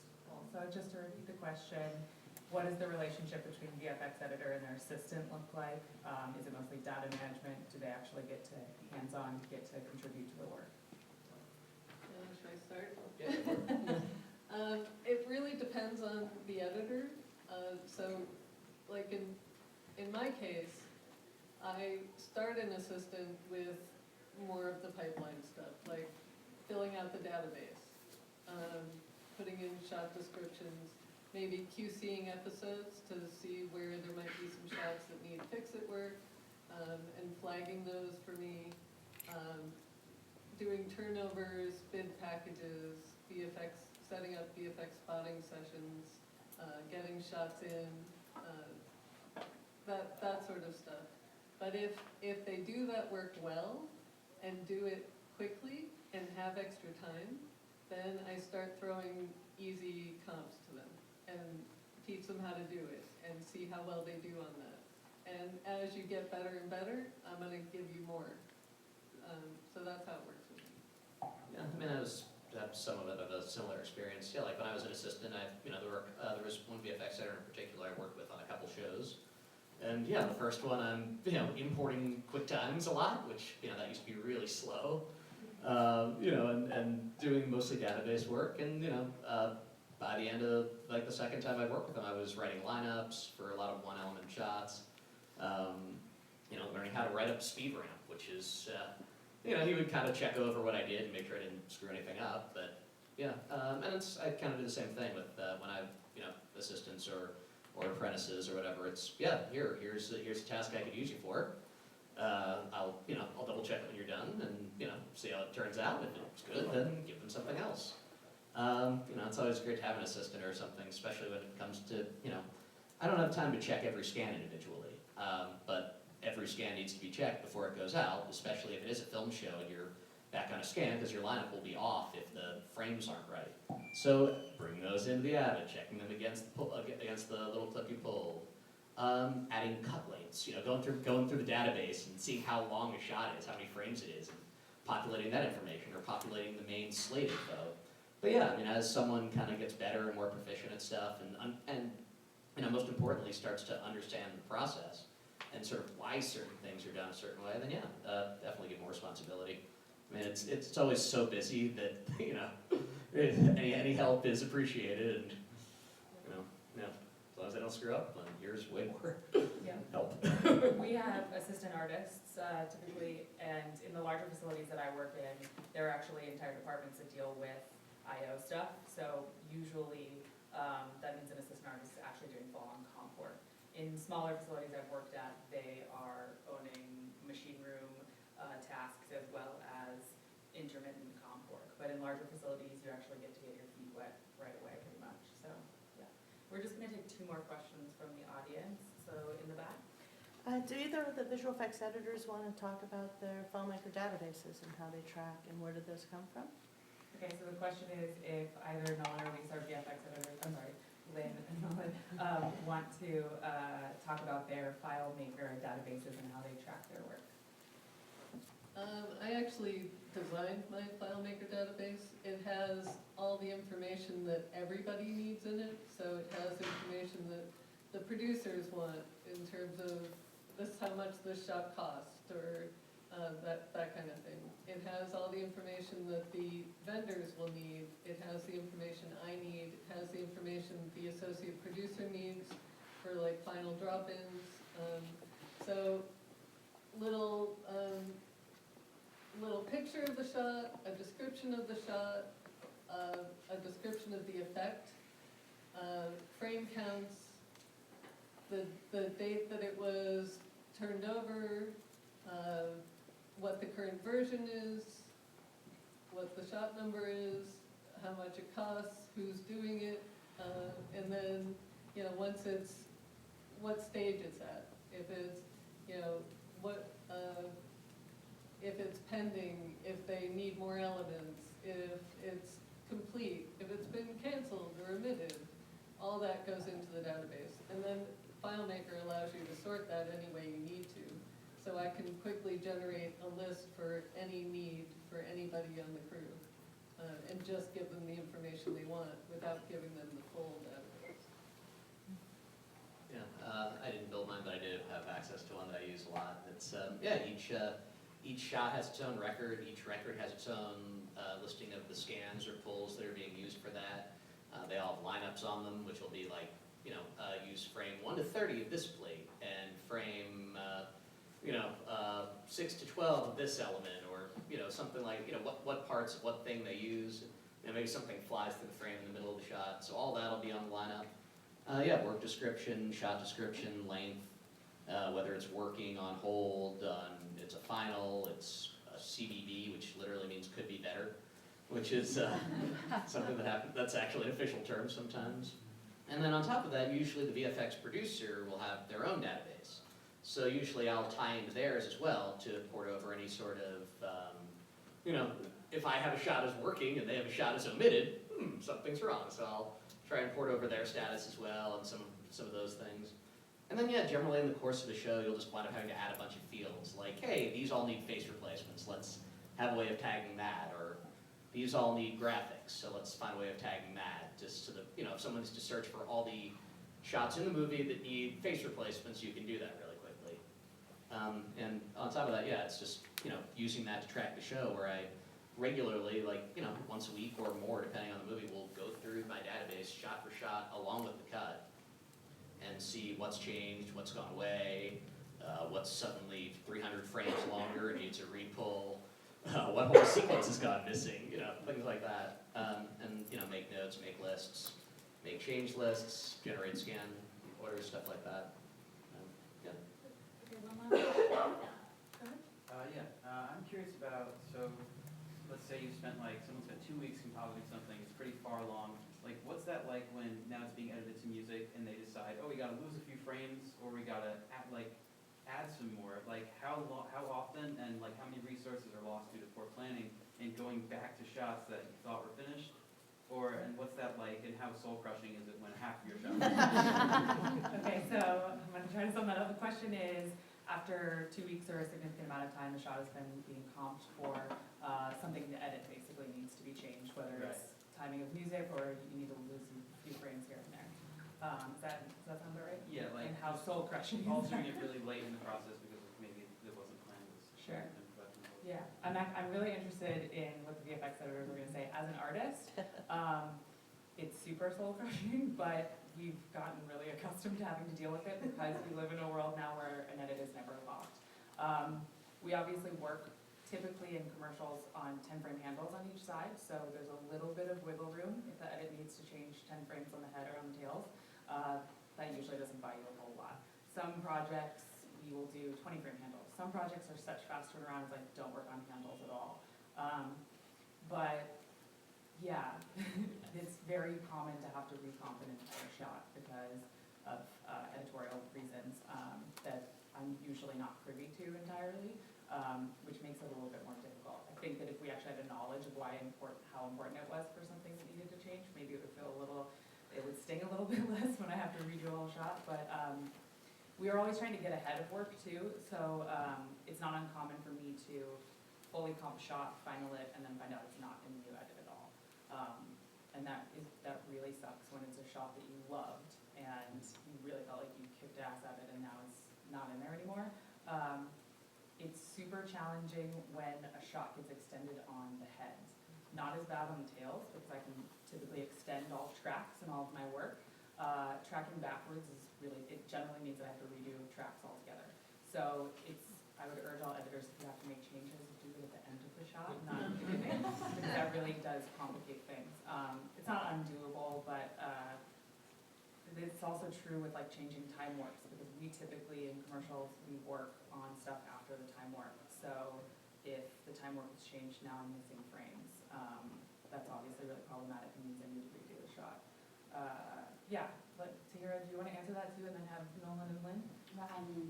Yep, because I'm at the very end of the line as the artist, like nobody tells me anything except what I'm supposed to be doing. So whether that gets cut or is used is not really up to me, and it's often frustrating, but I charge by the day, so if I have to redo the shot, that's somebody else's problem. So I'm lucky that I don't have to deal with all of that coordinating stuff, but I definitely agree with extending things from the head.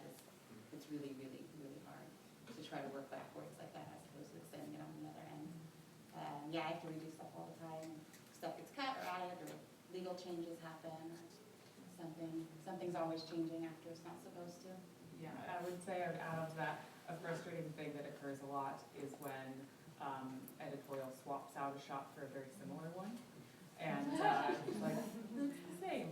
I can't use any of the word I do. They smile just differently in this day. Yeah, but sometimes some of the work from the similar shot is salvageable and can be appropriated to the new shot, but oftentimes it means the whole shot needs to be redone. And it does seem sometimes hard for editors obviously usually understand this, but my clients, which are for me typically ad agencies, do not get that. They're like, it's very much the same, and why do we need to redo all of the work? Because it's actually an entirely different shot. Yeah, and yeah, it's inevitable. Like there will be dozens and dozens, if not 100 or so shots that get either very close to or completed before they get removed or swapped out or extended. A lot of times, in addition to like the 10 frame handles or 8 frame handles that the artist is working on, we'll pull an additional second, 24 frames or something. Especially on a film show where every time you change something, you have to go and physically rescan the negative, and it's never going to line up with the previous version. With a digital show, you're more likely going to get a more accurate raster, so it's easier to just add on to what's been done. On film shows, I have vendors yelling at me all the time, being like, no, we have to just totally retract this shot now. Okay, yeah. But yeah, and also, a lot of times early in the movie, you're turning stuff over so that the vendor can begin to doing look development stuff and character development. And the edits, I mean, the director has been on set all the time and has spent 20 minutes in the editing room and looked at has to like look at a sequence on his iPad and be like, yeah, that's totally set, so that we can get those 30 shots that we're contractually obligated to get the vendor during production. And then the second the editor sits down with the director after production's over, they recut the entire thing, and and sometimes they'll just keep working on one of those shots because that's just one that they're doing development on. But it's not uncommon for the first shot final to already be an omit.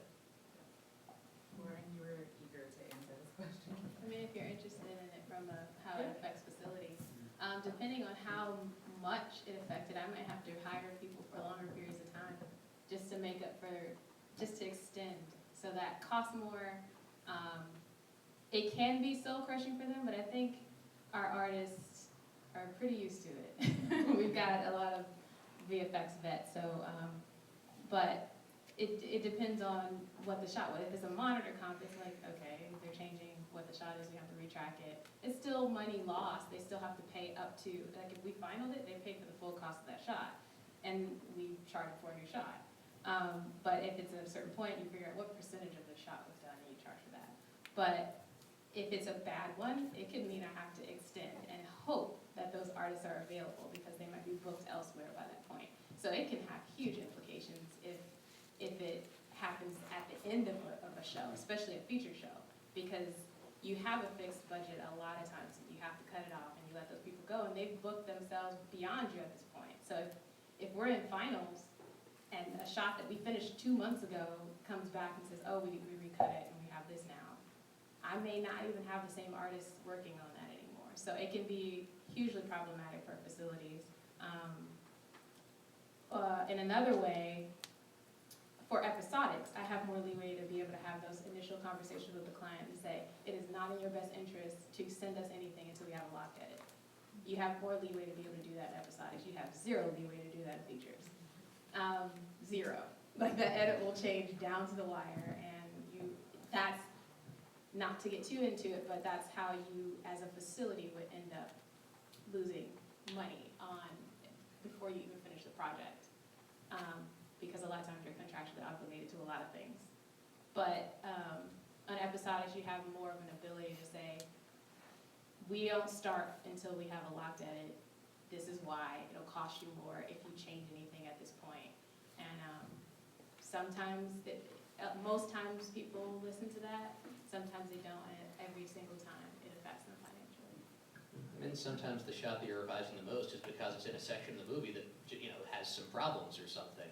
And so they're constantly trying to figure out a way to make it work or whatever, and that poor VFX shot just kind of winds up being the thing that just keeps going over and over and getting changed, and let's go back to this take. And no, now we're going back to 3 takes ago. Like, I've definitely had that happen where it takes changed 3 times, then we go back to the original, but with an extension on one end so that nothing's useful. Yeah. Version all your projects every single time there's a revision. And the other thing too, for the soul crushing part, so even though, I mean, sometimes, because a lot of times it's soul crushing for me too, because like I said, I'm very hands-on, and coming from the artist side, I'm sitting with them a lot of times. We're there late nights together. It's not me going home, at 6. So we're sitting there together and we're going through the shot, and we've seen it from birth to, to the end. And so it feels horrible for me to know, like, oh, that shot just got omitted. That hurt my feelings too. But a lot of times we do have the right to put it in a reel, and I'm just like, you're in the reel, you're on the website, and so they get excited about that. So try to manage the soul crushing part a little bit. And sometimes it's far along. There are times when like a shot will come in, it's not in the movie anymore. I'll just show the editor like, hey, this version came in if you just want to take a look at it. I'm like, oh, that looks kind of cool. Maybe it's going to go back in. Inevitably, when a shot goes on hold or is omitted and it's been in the work, suddenly a version will show up wherever the facility's at, just to. Because we want to finish stuff. Like if it's a really good shot, like especially if you're at a shop, and sometimes the things that keep the lights on are never the fun shots. Okay, like just from a business perspective, it's always the shots. It's always the monitor comps and the stuff that are more, we have more volume of those kinds of shots than we do. Dragon coming in here and eating all of you, right? So we get excited about those shots, and say we're in week, month 1 or month 2 of finishing the shot, it's almost final, and they omit it. It's like, well, let's just finish it internally, and then, I'm just gonna send it and see what they think. And sometimes it comes back. It comes back to in the edit because we nailed it, and that's when you feel really good about yourself. I was gonna follow up on what you were saying too about like letting freelancers go at that point, and it's problematic too. Like where I work, typically we have flame artists, nuke artists, After Effects artists. We have tons of different people accomplishing comps in different software packages. So it also becomes a scheduling nightmare if a shot has been done in flame and now it needs to be changed, and that flame artist is not available, and we only have nuke artists available. That's not going to work. We have to find someone that can open that setup up, and that's true for both node-based compositing like Flame and Nuke, and for layer-based compositing like After Effects. It's also, let's say I pick up a freelance flame artist setup that I had not touched before that they were working on for 3 weeks. It's going to potentially take me as long as a day to just figure out how they accomplished what they did with the shot. So I have to walk through I'm not sure if it's similar like that if you had to pick up a timeline from another editor that had really complex work in it, but it can take me a really long time to walk through someone's setup and figure out what they did. And they might have a completely different organizational system than I do, and so their nodes might be all over the place, and they might pull keys differently than I pull keys, and there might be stuff hidden inside things, and I have to actually investigate how their entire setup works before I can even begin to change anything. And that's a lot of lost time. So that can in and of itself be frustrating. I can find myself cursing the artist that came before his name because I just don't know the system in which they built something. So So there's a lot of lost time in that as well. Taking over other artist projects is the worst. Yeah. Did you want to answer that question as well, Elise? It's oftentimes, I try to hold off, I can't hold off long enough to lock the cut before I turn things over, because a lot of our stuff takes at least 6 to 8 weeks. So if I wait until we're locked, we just don't have time to adequately do it. So I do turn things over before the lock. What happens with us is more the producer changes their mind in terms of the concept or what they're envisioning as they start to see the shots coming back in. It could be, okay, I did this temp and this temp was working for them, and now that they're getting the versions in, they're like, well, maybe that doesn't work. So maybe we should change the concept and let's do this instead. And so you're trying to accomplish that, and that's not working, because you had already designed this concept and that was working, the new concept's not working. You go through a few versions and then they decide, oh, it's just not gonna work, we're gonna lose that shot. And then it's more crushing for me, because I'm calling the vendor and saying, I'm really sorry that I put you through all that and made you jump through all those hoops, but we're canceling the shot. And then it could be that they're just like, oh, thank God we don't have to deal with this anymore. So I might feel worse than they do at that point. That's more of what we're dealing with in terms of canceling shots. We do have handles, so if we roll something, that's fairly easy. And we don't often cancel shots. It's really rare. Cool, so I think we're gonna go ahead and wrap up, but I know I'm gonna stick around for a little while if anyone wants to come up and ask questions. I think everybody else might do the same. And we really appreciate everyone coming. I'm gonna hand the mic over to Ellie.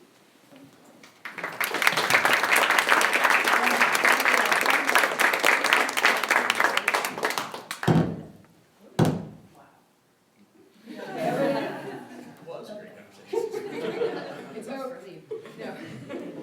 Hopefully our panelists can stick around for a few minutes, because I know there were a few more questions here. This conversation was really important to me because before I lived in Los Angeles and worked in TV, I had no idea these roles existed or how it worked. Last year I was a workflow supervisor on an NBC pilot that had 12 VFX vendors, and the schedule was so condensed, and I was dealing with EDLs from people like Nolan and Lynn and the vendors, and people like Lauren, and trying to keep the color pipeline under control, and it was a really intense 3 weeks where I didn't sleep much, and I can only imagine what it's like for them. So I hope everyone learned a lot about what the different roles are outside of just the cutting room. If you can share this live stream with other people that weren't able to be here, it'll be archived online, and I'll post a link on our Facebook group as well.